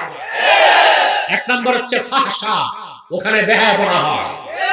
দুই নম্বর হচ্ছে মুনকার, ওখানে নিষিদ্ধ কাজ পাওয়া যায়। তিন নম্বর হচ্ছে সীমা লঙ্ঘন পাওয়া যায়। এইরকম বড় বড় তিনটা গুনার মাধ্যমে র‍্যাক ডে করে ছাত্রদের বিদায় অনুষ্ঠান করা জায়েজ হতে পারে না। বিদায় অনুষ্ঠান শরীয়ত মোতাবেক করবে, কোনো বাধা নাই। আমাদের সংস্কৃতিকে ধ্বংস করে দেওয়া হচ্ছে। পশ্চিমা বড় এক সমাজ বিজ্ঞানী ডক্টর হ্যান্টিংটন, সে বলেছিল যে বাংলাদেশে কখনো সামরিক হামলার প্রয়োজন হবে না, এই জাতিকে ধ্বংস করতে যথেষ্ট হবে কালচারাল অ্যাটাক, সাংস্কৃতিক আগ্রাসন। সেজন্য দেখুন, এই বই লিখেছে ডক্টর হ্যান্টিংটন 90 দশকে। 1990 সালের আগে বাংলাদেশে ভ্যালেন্টাইন্স ডে নামে বিশ্ব ভালোবাসা দিবসের কোন বদমাশি দিবস পালন হয় না। 1990 সালের আগে বাংলাদেশে 31st নাইট খ্রিস্টানদের তরিকায় বর্ষবরণের কোন অনুষ্ঠান হয় না। এগুলো সাংস্কৃতিক ভাবে পশ্চিমাদের দালাল, বুদ্ধিজীবী আর মিডিয়া আমার সমাজের মধ্যে চাপিয়ে দিয়েছে। আর এখন শুরু হয়েছে র‍্যাক ডে। এটা নাজায়েজ কাজ, হারাম কাজ। আমার যুবক ভাইদের হাতে ধরে বলি, এইরকম অপসংস্কৃতিতে গা ভাসিয়ে দিও না। তোমার দুনিয়ার জীবন হবে অন্ধকারাচ্ছন্ন, পরকালের জীবন হবে ভয়াবহ। র‍্যাক ডে করতে হলে শরীয়ত মোতাবেক করতে হবে, সেখানে কোনো হারাম কাজ থাকতে পারবে না। মনে থাকবে? প্রিয় সুধী, বিজ্ঞান বইটি যদি পড়ান, বানর থেকে মানুষ, ওইটারে নাস্তিক বানাইতে দ্বিতীয় পড়ার দরকার আছে? এটা বিজ্ঞান পূজারী তথাকথিত অবিশ্বাসী সংশয়বাদীদের জীবন দর্শন, মানুষ বানর থেকে। আল্লাহ কি বলেছে? আল্লাহ পাক বলেন, ইয়া আইয়ুহান নাসু ইন্না খালাকনাকুম মিন যাকারিন ওয়া উনসা ওয়া জাআলনাকুম শুউবান ওয়া ক্বাবাইলা লিতাআরাফু ইন্না আকরামাকুম ইনদাল্লাহি আতকাকুম। আমাদের জীবন দর্শন আল্লাহ বলে দিয়েছেন, হে মানব জাতি, আমি তোমাদেরকে তৈরি করেছি একজন মানুষ থেকে আর একজন মানবী থেকে। মানবের নাম আদম আর মানবীর নাম, জোরে বলতে হবে, হাওয়া। না, হাওয়া তো বাতাস, হাওয়া। সুবহান। আল্লাহ বলে দিলেন যে না, মানুষ বানর থেকে না, ব্যাং থেকে না, মানুষ আদম থেকে, হাওয়া থেকে। বলেন সুবহান। মানুষের আমাদের জীবন দর্শন, আমাদেরকে আল্লাহ তাআলা তৈরি করেছেন আমাদের আদি পিতাকে জান্নাত। কোথায়? আর অবিশ্বাসীদের মতে মানুষের আদি উৎস জঙ্গল, বানর থাকে কই? ওদের বিশ্বাস মানুষ কোত্থেকে, আর আমাদের বিশ্বাস মানুষ।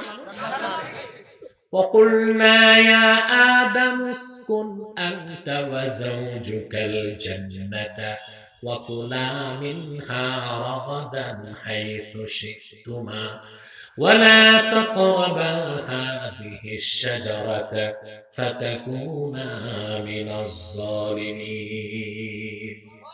আল্লাহ পাক বলেন, আমি আদমকে বললাম, হে আদম, উসকুন আনতা ওয়া যাওজুকাল জান্নাহ, তুমি আর তোমার বউ জান্নাতে থাকো। ওয়া কুলা মিনহা রাগাদা, মন যা চায় খাও। সুবহানাল্লাহ। তাহলে আমাদের আসল বাড়ি কই? আদি নিবাস, বাপের বাড়ি, আসল বাড়ি, বাপের বাড়ি, ঠিক কিনা? জান্নাত।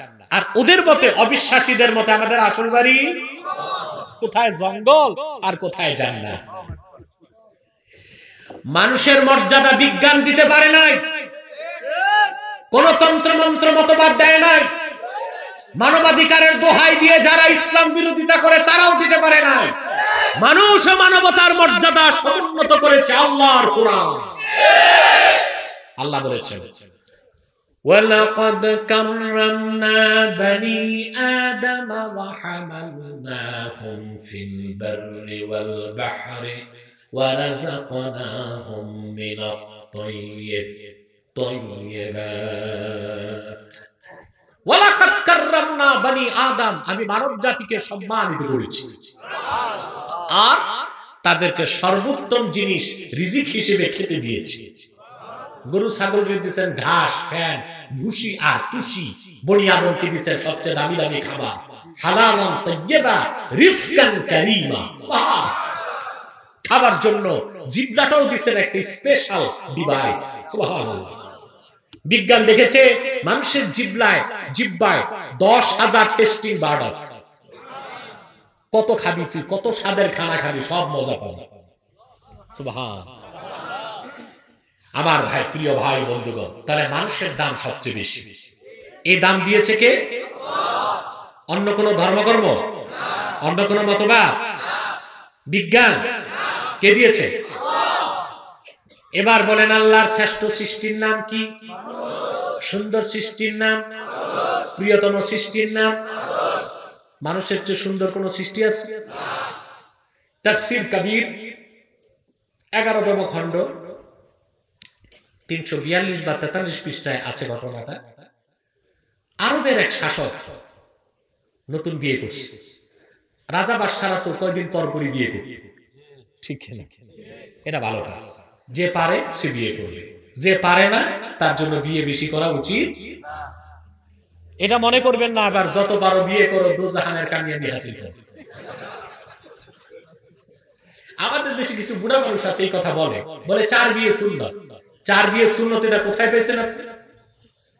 আন্দাজি সুন্নাত ফতুয়া দিয়া নাস্তিকদের কথা বলার সুযোগ দেন। আল্লাহ বলেছেন যদি প্রয়োজন হয় 4টা বিয়ে করো, নতুবা একটাই। কয়টা? কিন্তু আপনি ইনসাফ করতে পারলে বিয়ে করতে পারেন। কিন্তু আমার দেশের কালচারটা নষ্ট হয়ে গেছে। কিছু প্রগতিশীল মানুষ, পয়সা আছে, টাকা আছে, আছে না কিছু? আঙ্গুল ফুলে কলা গাছ। হংকং, ব্যাংকক যে ক্লাবে বদমাশি করে তাতে দোষ নাই। বুড়া মানুষ বউ মরে গেছে, বিয়ে করছে, তাতে দোষ। মাশাআল্লাহ, দেখছেন বিয়ের কথায় বুড়ারাও খুশি। আমি দেখেছি প্যারালাইজড রোগী কথা বলতে পারে না, বিয়ের কথা বলবেন মুস্কি হাসি একটা দিবে।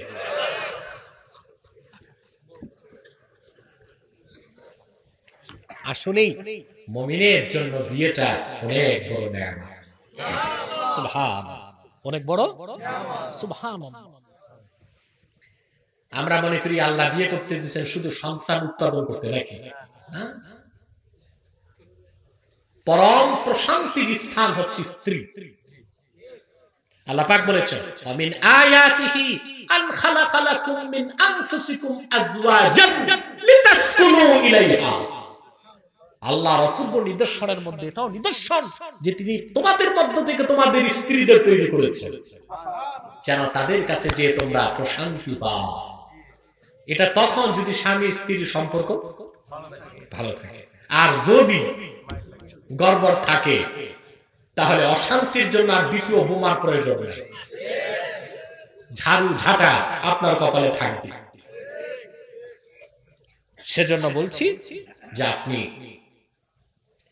আল্লাহ তাআলা যে কথা বলছিলাম যে মানুষ, বাগদাদের শাসক বিয়ে করছে, কি করছে? চন্দ্রিমা রাতে প্রাসাদের প্রাঙ্গণে ফুলের বাগানে স্ত্রী নিয়ে হাঁটতেছে।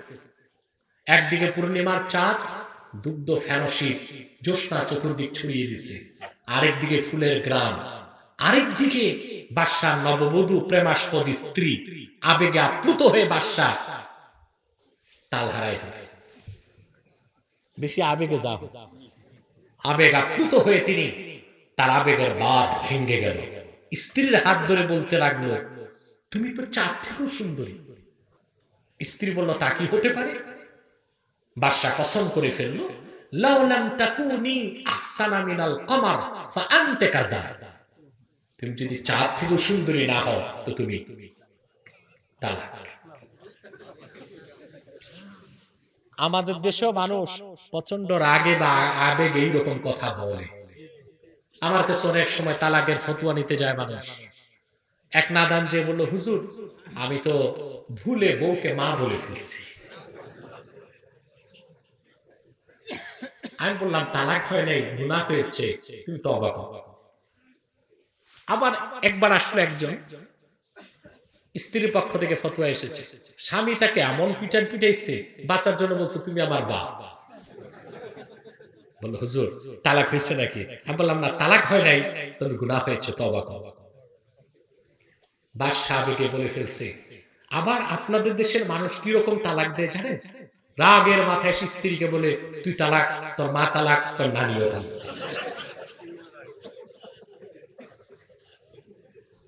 বেয়াদব, তোমার বউ তালাকের অথরিটি তোমার আছে, তার মা নানিরে তালাক দেওয়ার জন্য তো তোমার শ্বশুর আছে, তোমার নানা শ্বশুর আছে। প্রিয় ভাই বন্ধুগণ, বাদশা বললেন, তুমি যদি চাঁদ থেকে সুন্দরী না হতো তুমি।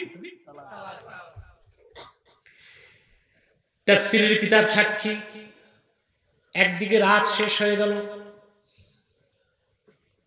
রাতের অবসানে পূর্বাকাশে সূর্য উদিত হলো, আর একদিকে দিনের বেলা বাদশার বিবেক উদয় হলো। তিনি ভাবলেন, আবেগ আপ্লুত হয়ে স্ত্রীকে যা বললাম তা তো হতে পারে না, আমার স্ত্রী তো চাঁদ থেকে সুন্দরী নয়, বউ তো তালাক হয়ে গেছে, এখন তো ফতোয়া লাগবে। কি লাগবে? ফতোয়া কি মন্ত্রী দিবে না মুফতি দিবে? সময় মতো দরকার হয় আলেম, এমনি আলেম ভালো লাগে না। আলেম ওলামা পীর মাশায়েখ দেখলেই আমার দেশের একদল নাস্তিক আছে যাদের জলাতঙ্ক শুরু হয়ে যায়, অ্যালার্জি হয়। সময় মতো আবার আলেম লাগে। কখন লাগে? খুব বেশি লাগে মারা গেলে জানাজা দিতে, আর খুব লাগে নির্বাচনের আগে মসজিদে ভোট চাইতে আসলে ইমাম সাহেবকে তৈলমর্দন করে। ঠিক কিনা? করোনা এফেক্ট হয়ে গেছে, বুঝেন না? হাসপাতাল থেকে নির্দেশ এসেছে পিএস এর কাছে, 40 মসজিদের ইমাম সাহেবের কাছে চিঠি পাঠাও, আমার জন্য দোয়া করতে বলো। ইমাম সাহেব কি ঠেকা পড়ছে, বেটা তুমি সারা জীবন ইসলামের বিরোধিতা করো, আলেম ওলামাকে গালিগালাজ করো, করোনায় মরলে তোমার মতো অভিশাপ থেকে দেশ মুক্ত হয়। ইমাম সাহেব দোয়া করবে কেন? ফতোয়া দিবে কে? মন্ত্রী না মুফতি? এখন বাংলাদেশে যে খুশি সেই ফতোয়া দেয়, বলে যার যার ধর্ম তার তার, লাকুম দীনুকুম ওয়ালিয়া দীন, সহিহ আল বুখারী।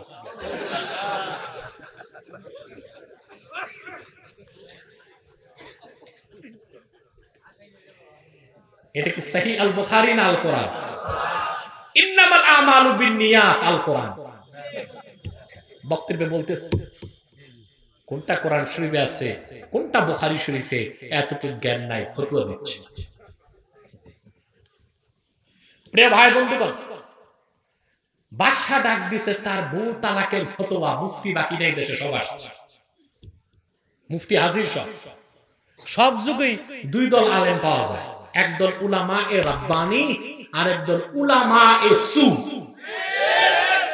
একদল আলেম যারা কোরআন সুন্নাহর পক্ষে অটল অবিচল থেকে মৃত্যুকে আলিঙ্গন করতে চায়,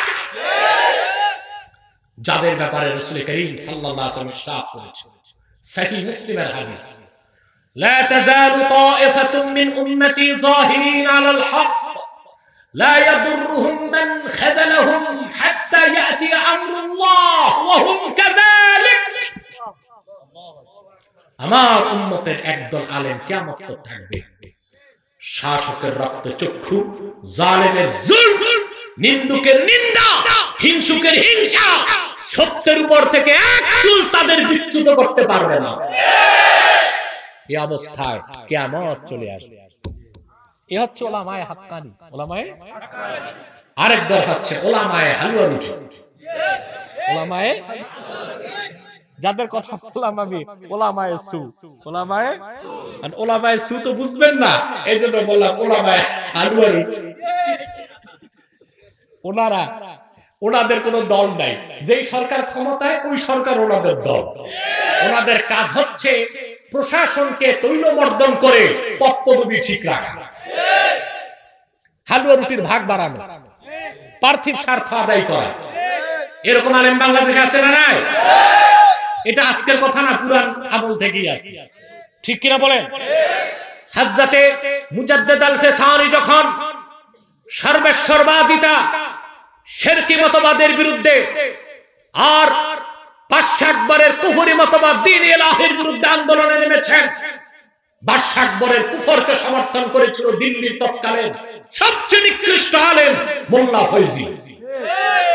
আজও মুজাদ্দেদের উত্তরসূরিরা আছে, আজও মোল্লা ফয়জীর উত্তরসূরিরাও আছে। হক বাতিলের লড়াই চিরন্তন, তবে মনে রেখো হকের বিজয় অনিবার্য।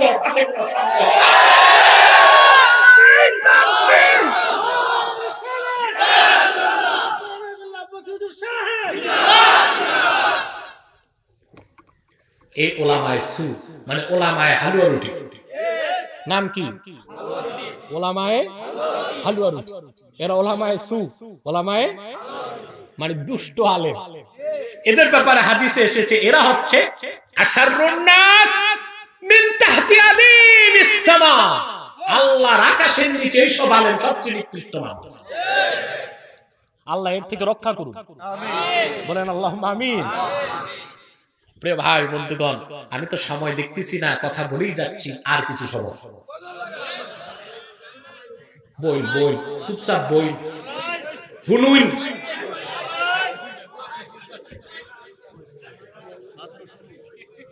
প্রিয় ভাই বন্ধুগণ, যে কথা বলছি না, বাদশার বউ তালাক খুশি কি হয় না, ফতুয়া দিতে তো সব হাজির। ফিস লাগবে? কথা বলেন। আমাদের দেশে কিছু স্বার্থপর মৌলবী আছে, বউ তালাকের ফতুয়া দেয় খাসি বকরি খাইয়া। বুঝেন? মাতবর সাহেব বউ তালাক দিয়ে দিচ্ছে, গেছে ইমাম সাহেবের কাছে। ইমাম সাহেব, ঘটনা তো একটা ঘটছে, বউটা টিকানো যায় কিনা। তারপর ইমাম সাহেব বাহানা শিখায় দেয়, আপনি কি বউ তালাক দেওয়ার সময় ইনশাল্লাহ বলছেন নাকি? বলে নাই, সুযোগ দিচ্ছে তোকে মনে হয় বলছি না, কিন্তু বলে সন্দেহের উপর তালাক হয় না। বকরি একটা পাইছে, সারা জীবন জেনাবি বিচারের ব্যবস্থা লিখে না। ঠিক কিনা? এরা ওলামায়ে সু। ওলামায়ে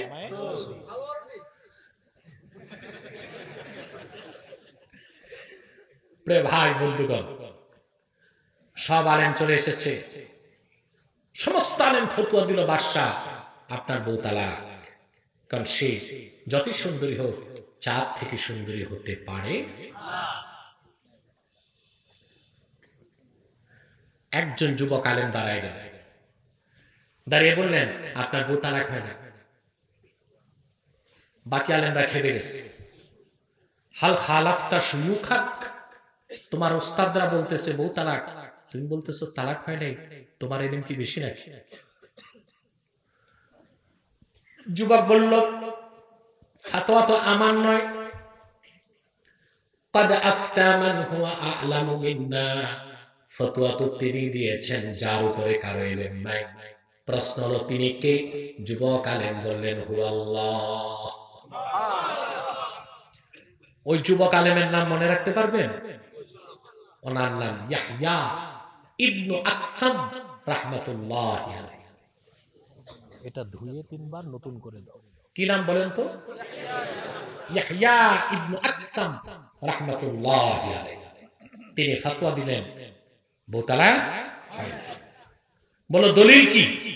তখন তিনি সূরা ৩ পড়তে লাগলেন, ওয়াত-তিনি ওয়াজ-যাইতুনি ওয়া তুরি সিনিনা ওয়া হাযাল বালাদিল আমিন। পড়েন সবাই, والتين والزيتون وطور سينين وهذا البلد الأمين لقد خلقنا الإنسان في أحسن تقويم আল্লাহ রাব্বুল আলামিন চারবার কসম করেছেন ওয়াত্তিন, শপথ তিন ফলের, শপথ জাইতুনের, শপথ বরকতময় তুর পাহাড়ে, আর শপথ মুহাম্মদ সাল্লাল্লাহু আলাইহি সাল্লামের মৌলিদ জন্মভূমি নিরাপত্তার নগরী মক্কা।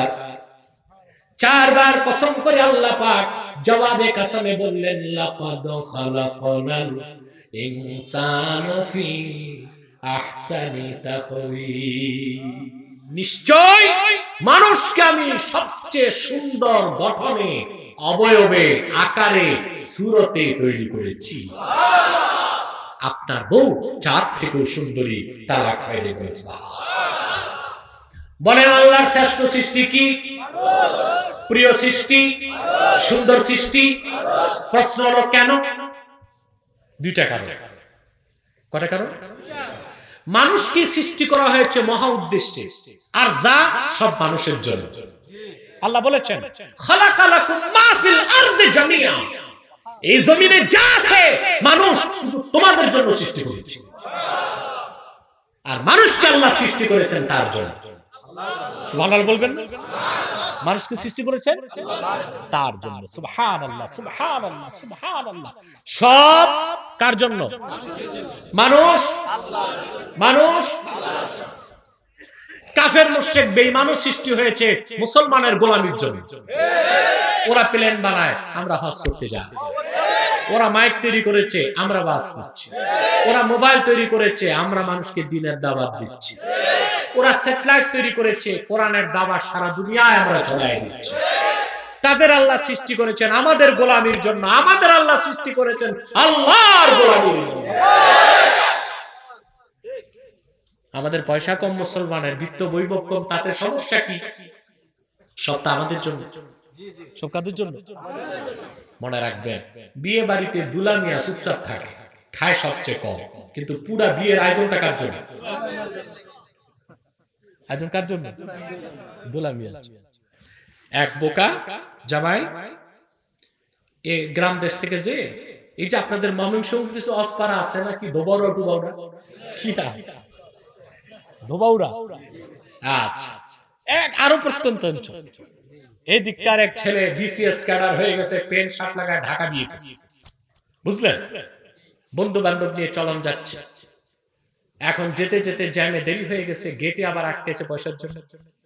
যে যখন বসছে, দুলামিয়া দেখতেছে সবাই খেয়ে দিয়ে শেষ প্রায় মোটামুটি, কান্না শুরু করে দিচ্ছে রুমাল দিয়া চোখ থেকে। বন্ধুকে খান কেন? সবাই যে চলে গেছে, আমরা কি খাই? না, পুরো আয়োজনটাই তো তোমার জন্য, তুমি খাবার চিন্তা করো। মুসলমান সারা দুনিয়া আল্লাহ তাআলা উম্মতে মুহাম্মদের জন্য সাজায় দিয়েছে। আমরা দুলামিয়া, এই ভূপৃষ্ঠের আমরাই বৈধ প্রোপাইটার। এই দুনিয়ার নেতৃত্ব কর্তৃত্ব মুসলমানের জন্য, তাদের জন্যই বেঁচে আছে কাফের মুশরিক অবিশ্বাসীরা। গোটা সৃষ্টি মুসলমানের গোলামির জন্য, মুসলমান আল্লাহর গোলামির জন্য। নারে তাকবীর, আল্লাহু আকবার, নারে রিসালাত, বিশ্বের মুসলিম এক হও, এক হও, এক হও, এক হও, বিশ্বের মুসলিম। মানুষ শ্রেষ্ঠ সৃষ্টি, সুন্দর সৃষ্টি। শ্রেষ্ঠ সৃষ্টি কেন তা বুঝছেন? আমরা কার গোলামির জন্য? সুন্দর কেন? এটা একটা প্রশ্ন না? মানুষের চেয়ে সুন্দর কিছু আছে কেন?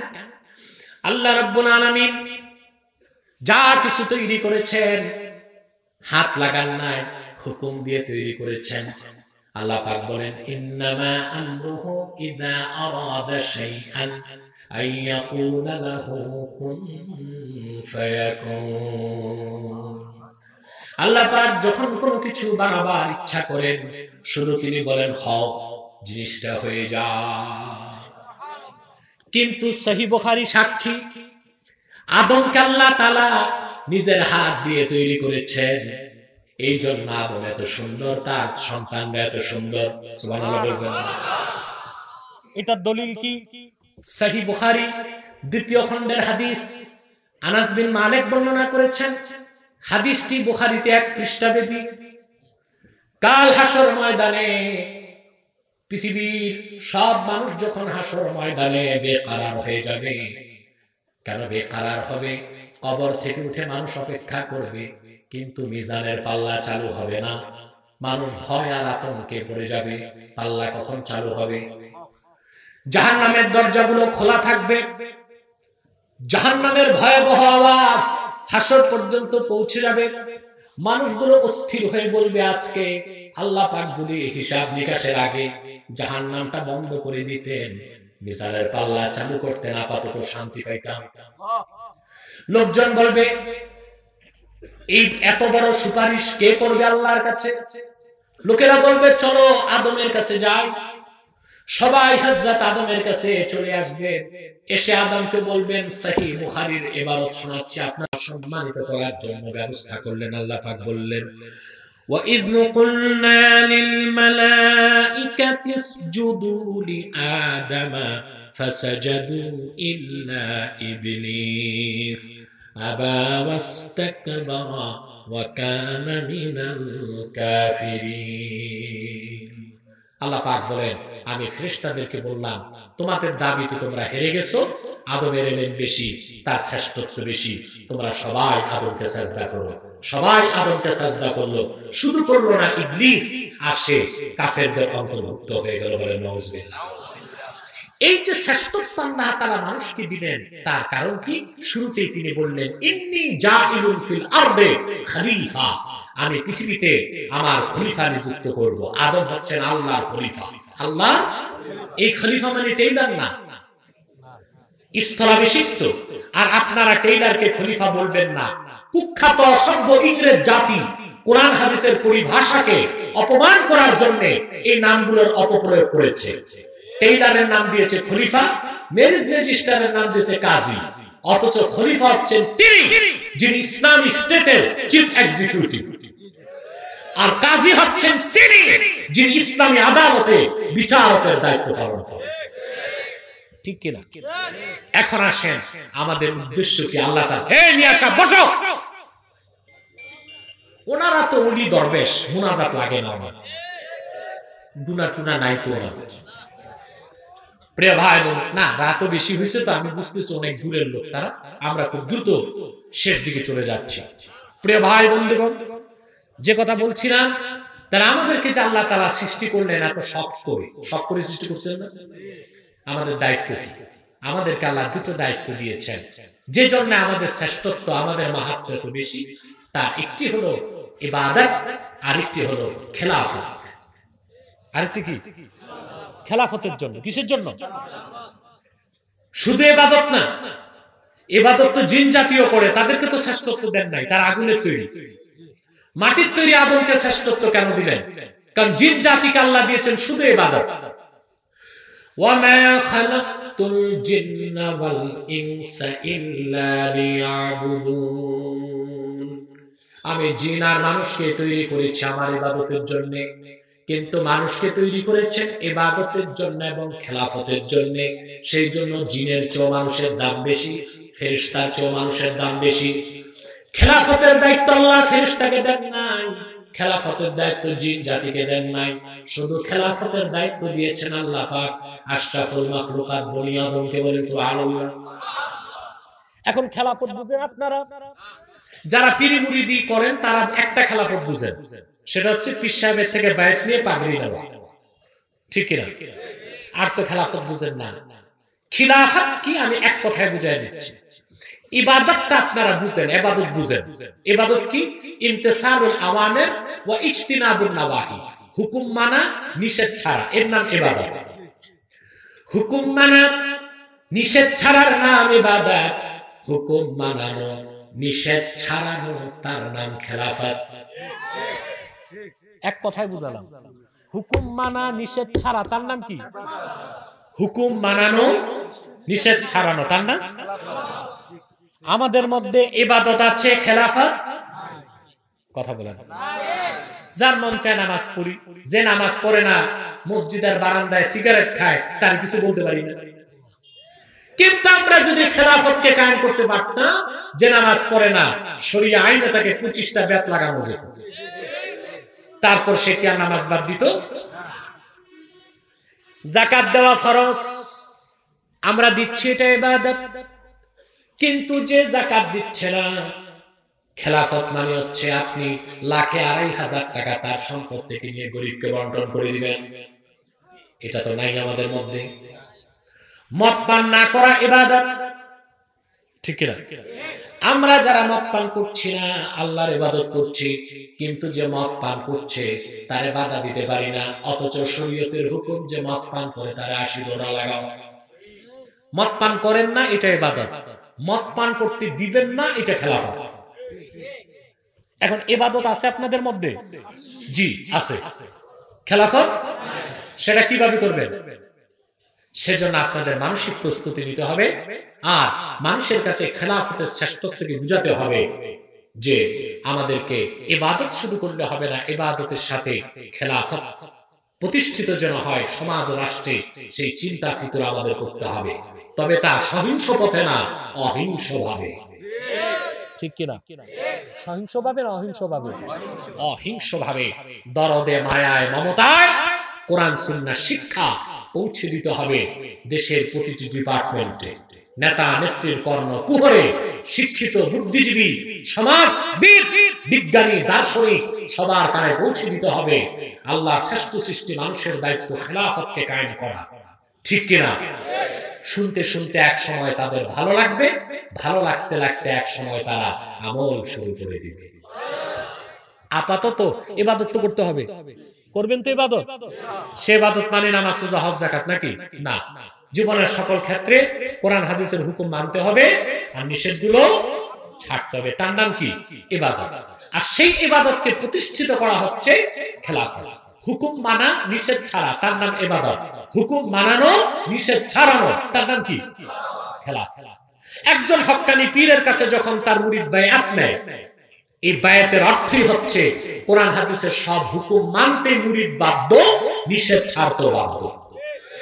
সেই জন্য মুরিদ যখন মুরাদ হয়, কি হয়? মুরিদ হওয়া সহজ, পিসাবের পাগড়ি ধরলেন মুরিদ হয়ে গেলেন। কিন্তু তরিকতের পথে চলতে চলতে কামিয়াব যখন হবেন, তখন আপনার নাম মুরাদ, তখন আপনি খলিফা হতে পারেন। কি হতে পারেন? খলিফা হতে পারেন। আল্লাহ তাআলা এই কথাগুলোর উপর আমল করার তৌফিক আমাদেরকে জন্য দান করেন। বলুন আল্লাহুম্মা আমিন। বলুন আল্লাহুম্মা আমিন। আমি আর আপনাদেরকে কষ্ট দিচ্ছি না। সাদাকাল্লাহুল আযীম ওয়া সাদাকা রাসূলুহুন নবিয়ুল কারীম ওয়া নাহনু আলা যালিকা মিনাশ শাহিদিন ওয়াশ শাকিরিন আলহামদুলিল্লাহি রাব্বিল আলামিন। আর একটি লোক দাঁড়াবেন না, যারা দাঁড়িয়ে আছেন বসে যান।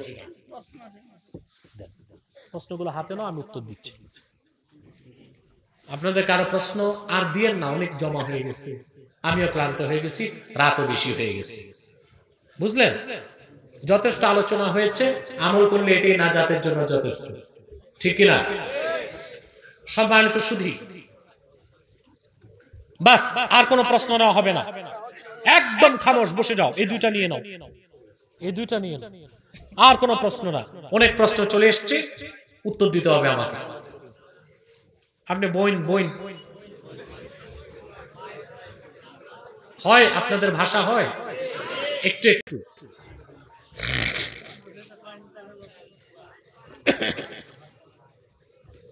আর নেবেন না, আর নেবেন না। সম্মানিত সুধী, বিদায় লগ্নে আমি আপনাদের ভাই হিসেবে আপনাদের কল্যাণের জন্য কিছু কথা বলে যাই। আপনারা এখানে মুসলমান বসে আছেন, গায়ে গা মিশিয়ে ভাই ভাই হয়ে বসে আছে, ঠিক আছে? এখানে তো সব দলের লোক আছে, আওয়ামী লীগ, বিএনপি, জাতীয় পার্টি, জামাত, কিন্তু এখানে কোনো দ্বন্দ্ব নেই, সংঘাত নেই, আছে? কারণ এখানে আমরা দলীয় পরিচয় আসি নাই, আমাদের একটাই পরিচয়, এখানে আমরা মুসলমান। এই পরিচয়টাকে আমরা সব সময় ধরে রাখতে পারি না? পারবো? এই পরিচয়টা আমাদের ধরে রাখতে হবে আমাদের জাতি সত্তার বিকাশের জন্য, আর আমাদের স্বাধীনতা সার্বভৌমত্বকে টিকিয়ে রাখার জন্য সকল দলের মুসলমানকে ঐক্যবদ্ধ হইতে হবে। সারা বিশ্বব্যাপী অমুসলিমরা চক্রান্ত করছে বাংলাদেশকে নিয়ে।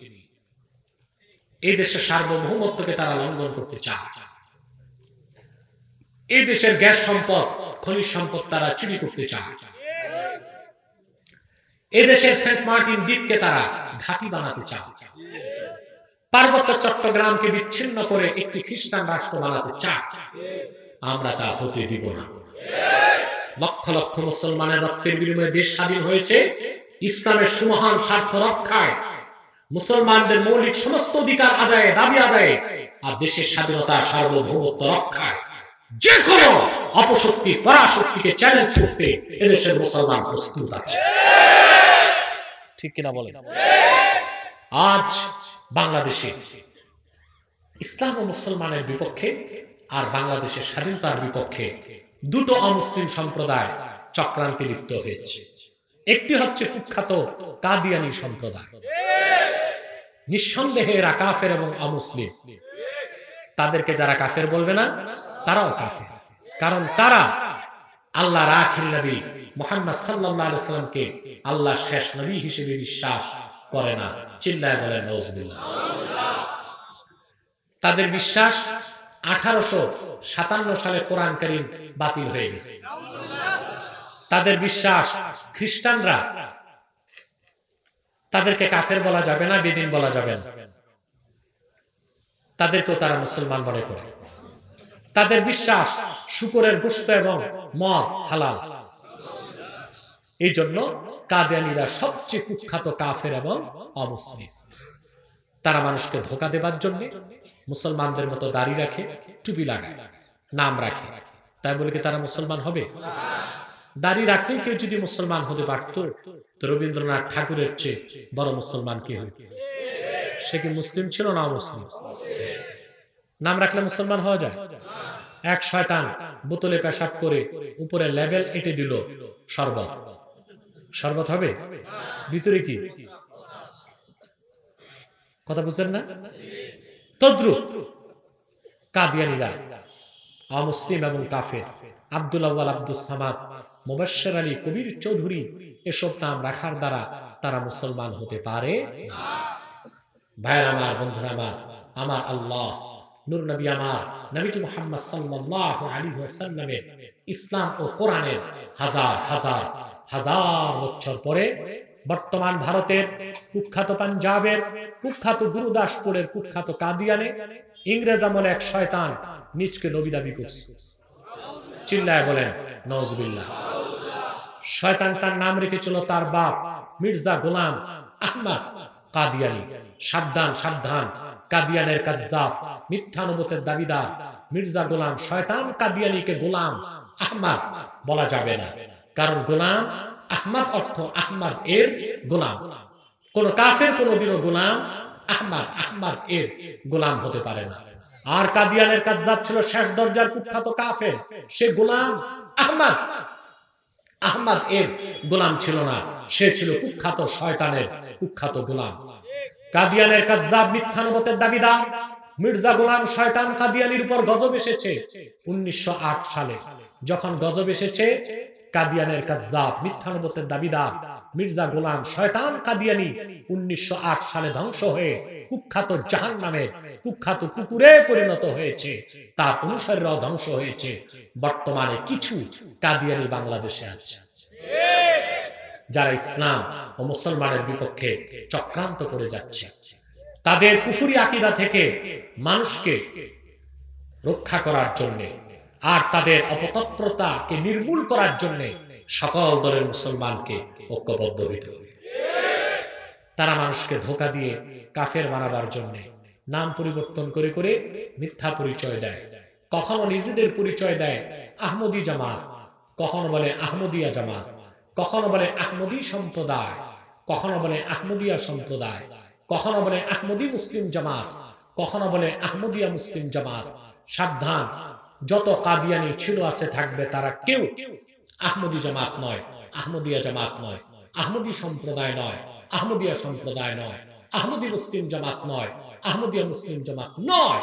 তারা শয়তানি জামাত, কুখ্যাত জাহান্নামের কুখ্যাত কুকুরের দল।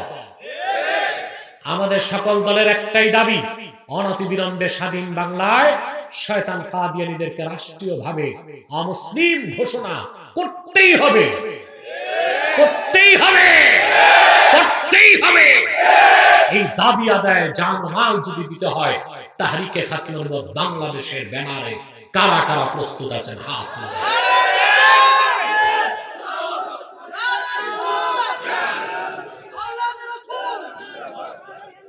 প্রিয় ভাই ও বন্ধুগণ, এই শয়তানদের কোনো পণ্যদ্রব্য ধরবেন না, কিনবেন না, বেচবেন না, মনে থাকবে। প্রাণ কোম্পানির জিনিস তাদের, সেজান কোম্পানির জুস তাদের, আরএফএল এর পণ্য, প্রথম আলো, ডেলি স্টার, কালের কণ্ঠ, এগুলো তাদের। এগুলো ধরবেন না, কিনবেন না, বেচবেন না, মনে থাকবে। আরেকটি সম্প্রদায় ইসলাম, মুসলমান এবং বাংলাদেশের স্বাধীনতার বিরুদ্ধে কাজ করে যাচ্ছে, তারা হচ্ছে ঈসাঈ তরিকা। কি নাম? এটা খ্রিস্টানদের একটা শাখা দল, কিন্তু পরিচয় দেয় মুসলমান। তারা বলে তারা মুসলমান, তবে ঈসার উম্মত মুসলমান। ঈসার উম্মত মুসলমান না খ্রিস্টান? তাদের সংখ্যা বাংলাদেশে 9.5 লক্ষ হয়ে গেছে। তাদের চিন্তা হচ্ছে বাংলাদেশে খ্রিস্টান সংখ্যা বাড়াবে, তারপরে বাংলাদেশের একটা অংশকে ছিন্ন করে তারা খ্রিস্টান রাষ্ট্র বানাবে। কত ভয়ঙ্কর চক্রান্ত করছে তারা ইসলাম, মুসলমান ও স্বাধীন বাংলাদেশের বিরুদ্ধে। আমাদের আলেমদের সেদিকে কোনো খেয়াল এখন সোচ্চার হতে হবে। এই ঈসাই তরিকার সমস্ত অপতৎপরতা বন্ধে আমাদেরকে সজাগ থাকতে হবে। পারবেন তো ইনশাআল্লাহ? আরেকটি গোমরা ফেরকা সমাজে কাজ করছে, তাদের থেকেও বেঁচে থাকবে হিজবুত তাওহীদ। আপনাদের এলাকায় ঢুকছে কিনা জানি না। এইটা হিজবুত তাওহীদ নিঃসন্দেহে অমুসলিম এবং কাফের। তাদের খপ্পরে পড়বেন না। এটাও ইহুদিদের মদতপুষ্ট একটা দল। এদের আকীদা খুবই ভয়ঙ্কর। এদের আকীদা হচ্ছে যে আপনার বিভিন্ন কুফরি আকীদা তারা ছড়াচ্ছে। তাদের কথা হচ্ছে দাজ্জাল কোনো ব্যক্তি না, আমেরিকায় দাজ্জাল। অথচ দাজ্জাল একটা ব্যক্তি, তার কপালে লেখা থাকবে কাফের। তাদের আকীদা হচ্ছে নামাজ, রোজা এগুলো তো ইবাদত না, এক প্রকার ট্রেনিং। ওযু থাকলেও চলে, না থাকলেও চলে। তারা বলে থাকে মহিলাদের পর্দা, এটার কোনো প্রয়োজন নাই। ফ্রি মিক্সিং, লিভ টুগেদার, এতে তারা বিশ্বাসী। এবং সমস্ত উলামায়ে কেরামকে তারা বাতিল মনে করে, ইসলামের শত্রু মনে করে। এভাবে একটি দুইটি নয়, অসংখ্য কুফরি আকীদা তাদের মধ্যে আছে। তাদের থেকেও দূরে থাকার চেষ্টা করবেন। যদি দেখেন হিজবুত তাওহীদ কোথাও মানুষকে ডেসপারেট করছে, বিভ্রান্ত করছে, আপনারা প্রশাসনকে খবর দিবেন। লোকজন তাদেরকে হাত পা বেঁধে প্রশাসনের হাতে তুলে দিবেন। পারবেন না ইনশাআল্লাহ? আল্লাহ তাআলা সমস্ত বাতিল ফেরকা থেকে বাংলাদেশকে রক্ষা করুন। বলুন আল্লাহুম্মা আমিন। আমি প্রশ্ন পর্বে চলে যাচ্ছি। যারা দাঁড়িয়ে আছেন এখনো বসে যান। বারবার বলছি আমি, ওখানেই বসে যান। মাটির মানুষ মাটিতে বসবেন, এত অহংকার কিসের? 11 বার ইস্তেগফার করুন, 1 বার সূরা ফাতিহা করুন, 3 বার সূরা ইখলাস করুন।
আল্লাহু আকবার কাবীরা।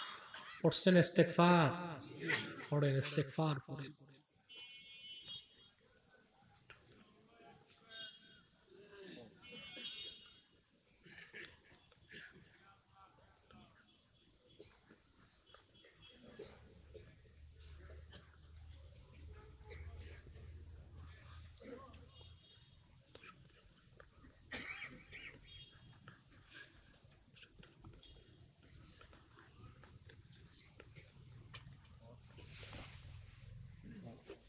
প্রশ্ন কতগুলো? হ্যাঁ, অনেক প্রশ্ন। আপনারা অনেক প্রশ্ন দিয়ে ফেলেছেন, আমি দেখি কয়টার উত্তর দেওয়া যায়। হ্যাঁ,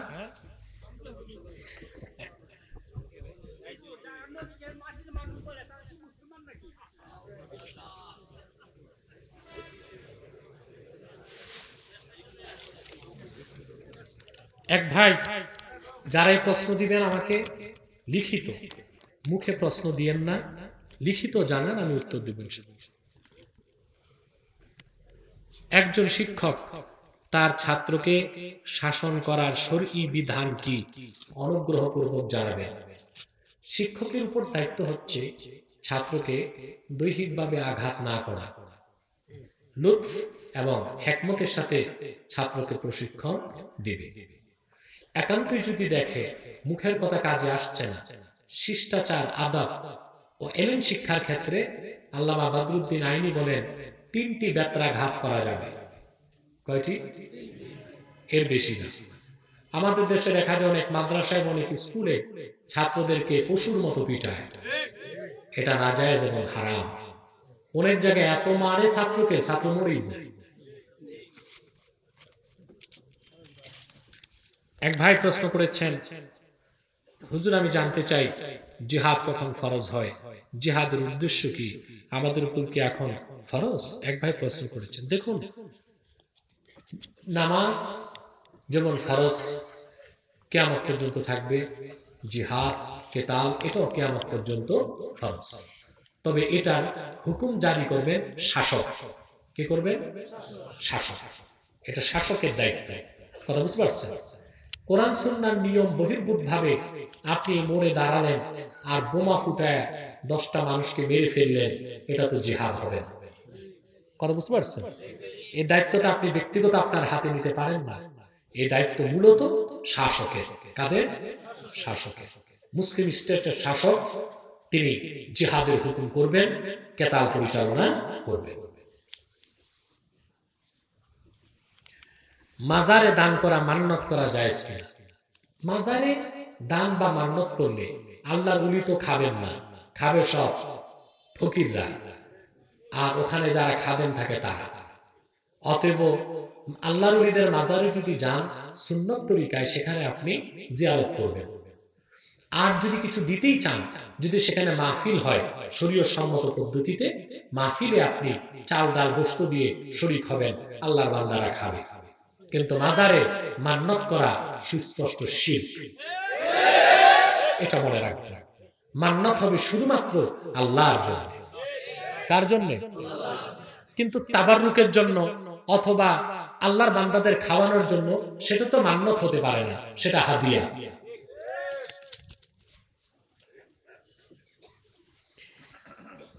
আমাদের দেশে জমি রেহেন যে প্রচলন রয়েছে, এটা কতটুকু ইসলাম সম্মত? দেখুন, আপনারা যে রেহেনের কথা বলছেন, বন্ধক, শারঈ বন্ধক বাংলাদেশে হয় না।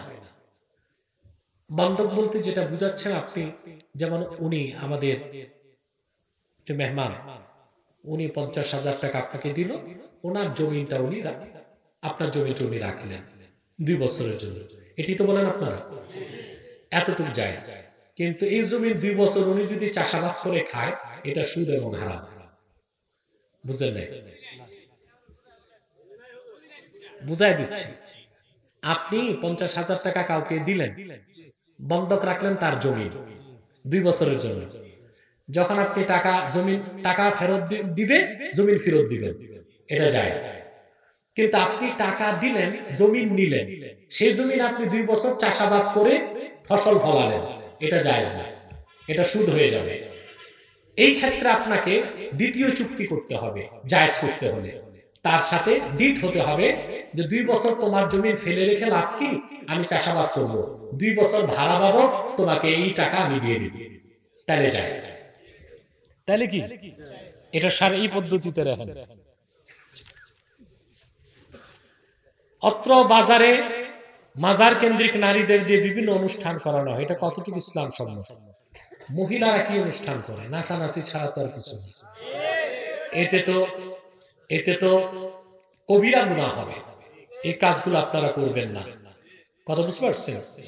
নাচানাচি, গান বাদ্য এটা সম্পূর্ণ হারাম, নাজায়েজ। এই ক্ষেত্রে চার মাযহাব একমত। চার মাযহাব قد انعقد الإجماع على أن سماعة الغنى فسق والجلوس في مجلسها نفاق والتلذذ بها كفر। চার মাযহাব একমত, গান বাদ্য শোনা হারাম, গান বাদ্যের মজলিসে যাওয়া মুনাফিকি, গান বাদ্য শুনে স্বাদ উপভোগ করা কুফরি। মনে থাকবে? 3, মৃত ব্যক্তির নামের পূর্বে মরহুম বলার যৌক্তিকতা কি? মরহুম মানে রাহিমা ইয়ারহামু থেকে মরহুম মানে রহমত প্রাপ্ত। প্রত্যেক মুসলমান দুনিয়া থেকে বিদায় নিলে আমরা আশা করি আল্লাহ তাআলা রহমত করেন, এই জন্য আমরা মারহুম পড়ি। তো সুদখোর ঘুষখোর যদি চিনেন তাদেরকে মারহুম করেন।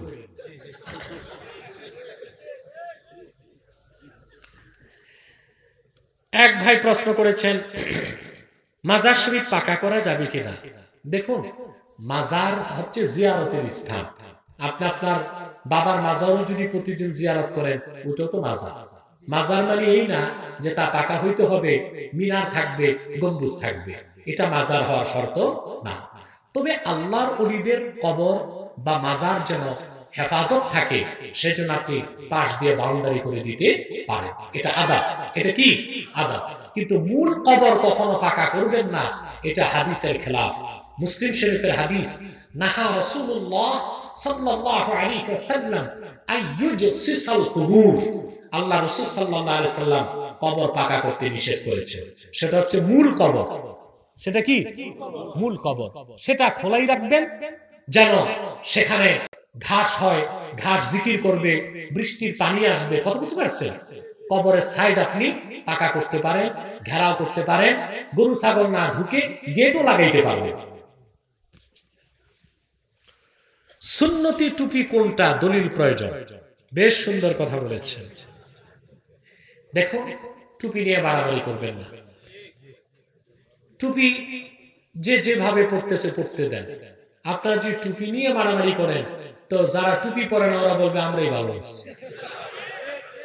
বাকি যারা টুপি পরে ওরাও তো রাগের ওরাও তো ভাববে আবার কোন দলে আমারে শামিল করে, টুপি খুলে পকেটে রাখবে। এই কাজ করবেন না। এখন যদি বলেন আকরাব ইলা সুন্নাহ, কোন টুপি সুন্নতের বেশি কাছাকাছি, হ্যাঁ, সেটার কয়েকটা শর্ত আছে। এক, টুপি গোল হতে হবে। কি হবে? এটা একটা সুন্নত সিফাত পাওয়া যায়, টুপি কি হবে? গোল হবে। 2, টুপিটা মোটামুটি মজবুত হতে হবে। জানো, টুপিতে পাগড়ি বাঁধা যায়, পাগড়ি খুলে আবার লাগানো যায়। বুঝলেন? যেমন হাদিস শরীফের মধ্যে এসেছে, মাসাহা রাসূলুল্লাহ সাল্লাল্লাহু আলাইহি ওয়াসাল্লাম তাহতাল ইমামা। আল্লাহ রাসূল সাল্লাল্লাহু আলাইহি ওয়াসাল্লামকে সাহাবায়ে কেরাম দেখেছেন ওযু করার সময় আল্লাহ রাসূল সাল্লাল্লাহু আলাইহি ওয়াসাল্লাম মাথা মোবারকে মাসাহ করেছেন পাগড়ির নিচে। পাগড়িটা একটু উঠিয়ে আল্লাহ রাসূল সাল্লাল্লাহু আলাইহি ওয়াসাল্লাম মাথা মোবারকে মাসাহ করেছেন। তাতে বোঝা যায় যে সুন্নতি পাগড়ি হচ্ছে মজবুত পাগড়ি, আর মজবুত পাগড়ির জন্য মজবুত টুপি লাগবে। ফাতোয়ার কিতাবে এটা পাবেন। যেমন ফাতাওয়া কাজী খানে এসেছে, নামাজি নামাজ পড়তেছে, এখন কোনো কারণে যদি তার টুপি মসজিদের মধ্যে খুলে গেছে, এক হাতে যদি টুপিটা নিয়ে তিনি মাথায় লাগান, এতে তার নামাজ ভাঙবে না। কারণ লিআন্নাহু ইয়াতিমু বিয়াদিন ওয়াহিদ, কারণ তিনি পুরো কাজটি করেছেন এক হাতে। তে এক হাতে টুপি যদি খুলে মসজিদে থাকে আর আপনি নামাজরত অবস্থায় এক হাতে টুপিটা মাথায় লাগান, তাহলে বোঝা যায় টুপিটা একটু মজবুত হতে হবে। পাতলা টুপি এক হাতে লাগানো সম্ভব না। কথা বুঝতে পেরেছেন? টুপির রং কি হবে? এটা একটা সাদা টুপি উত্তম, সবুজ রং উত্তম। কথা বুঝতে পারছেন? আপনারা রং হিসেবে সবুজ ও সাদাকে বেছে নেবেন, কারণ আল্লাহ রাসূল সাল্লাল্লাহু আলাইহি ওয়াসাল্লাম সাদাকে পছন্দ করতেন, সাদা রং পছন্দ করতেন, সবুজ রং পছন্দ করতেন, যা কিতাবুল আদাব হাদিসের কিতাবের মধ্যে পাওয়া যায়। এটা হচ্ছে আকরাবিলা সুন্নাহ, সুন্নতের একেবারে কাছাকাছি। কথা বুঝতে পারছেন? মিডিয়াতে নারী পুরুষ খবর উপস্থাপন করে এটা দেখা যায় আছে কিনা। এখন প্রত্যেক আপনার চ্যানেলগুলোতে পুরুষ এবং মহিলা পাশাপাশি খবর উপস্থাপন করে, মহিলারাই বেশি সংবাদ পাঠ করে। সেই ক্ষেত্রে আমি বলবো আপনি পত্রিকা পড়বেন, বিষয়টা তো তাকওয়ার সাথে সম্পর্ক, ঠিক না? পত্রিকা পড়বেন, অডিওতে শুনবেন, রেডিওতে খবর শুনবেন, কিন্তু যদি একান্তই আপনাকে খবর দেখতে হয় চোখ নামায় রাখবেন, কানে শুনবেন। বুঝেন নাই? তাকওয়াটা তো আপনার মনে। তাকওয়াটা কোথায়? আপনার মনে না?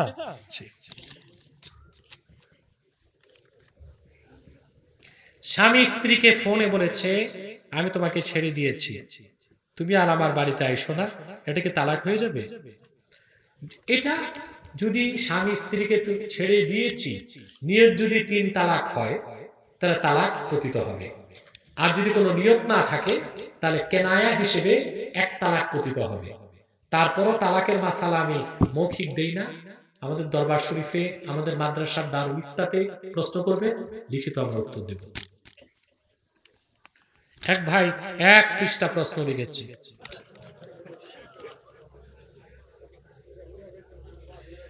এক ভাই প্রশ্ন করেছেন, জুমার দিন জুমার 2 রাকাত ফরজ নামাজ ছাড়া কত রাকাত নামাজ পড়া আবশ্যক? দেখুন, আপনি জুমা যেখানে পড়ছেন এখানে শহর না, গ্রাম অঞ্চলেও জুমা পড়ে। আর একটি শহরে জামে মসজিদ কয়েকটাই থাকতে পারে, অনেক থাকতে পারে না। কিন্তু আমাদের দেশে ঘন ঘন মসজিদ, প্রত্যেক মসজিদে জুমা পুরা সহি হবে কিনা সন্দেহ থাকে বলে আমাদের জন্য নিয়ম হচ্ছে আখিরি যোহর পড়ে নেওয়া। সেই জন্য আপনি জুমার আগে 4 রাকাত পড়বেন, জুমা পড়বেন, আবার জুমার পরে 4 রাকাত পড়বেন, আবার 2 রাকাত জুমা নামাজ পড়বেন, আবার 2 রাকাত বাদাল যোহরের নিয়তে পড়ে ফেলবেন। কথা বুঝতে পেরেছেন? আর যখন আপনি হজ করতে যাবেন, হারামাইন শরীফাইনে যাবেন, তখন আখিরি যোহর করার কোনো সুযোগ নাই। কারণ হারামাইন শরীফে জুমা হবে না তো হবে কোথায়? কথা বুঝতে পারছেন? আমাদের দেশে অনেক জাহেল হাজি, তারা দেখছে হারামাইন শরীফাইনে যেও আখিরি যোহর পড়ে, এটা না জানার কারণে। দলীয় রাজনৈতিক কোন দলের কারণে মসজিদ থাকা সত্ত্বেও মসজিদ নির্মাণ করলে সেই মসজিদে নামাজ পড়লে নামাজ হবে কি? দেখো, দলীয় কোন দলে এক জায়গায় মসজিদ আছে, পাশে আরেক জায়গায় মসজিদ করলেন তাআসসুবান, হাসাদান, বুগজান, দুশমনির কারণে, হিংসার কারণে, ওইটা মসজিদে জিরার, মসজিদে। কিন্তু এইরকম মসজিদে জিরারের ক্ষেত্রে হুকুম মসজিদ হয়ে গেলে তখন নামাজ চলবে। বুঝেন নাই? কাফের মুশরিক বেঈমানরা যদি মসজিদ বানায়, ওইটা মসজিদে জিরার আগুনে জ্বালায় দিতে হয়, সেটা মসজিদ হয় না। কথা বুঝতে পারছেন? কিন্তু মুসলমান যদি হিংসা বিদ্বেষের কারণে এক মহল্লার সাথে হিংসা করে আরেক মহল্লা মসজিদ করে, ওইটাও মসজিদে জিরার হয় হুকমান। কিন্তু সেই ক্ষেত্রে হুকুম হচ্ছে ওই রকম মসজিদ পূর্ণাঙ্গ রূপ নিয়ে ফেললে, নামাজ চালু হয়ে গেলে আর বাধা দেওয়া যাবে না, ওখানে নামাজ চলবে, সওয়াব হবে। মাজারে মোমবাতি আগরবাতি জ্বালানো, সিন্নি দেওয়া, পশু টাকা পেতে দেওয়া, উত্তরটা আগেই দিছি।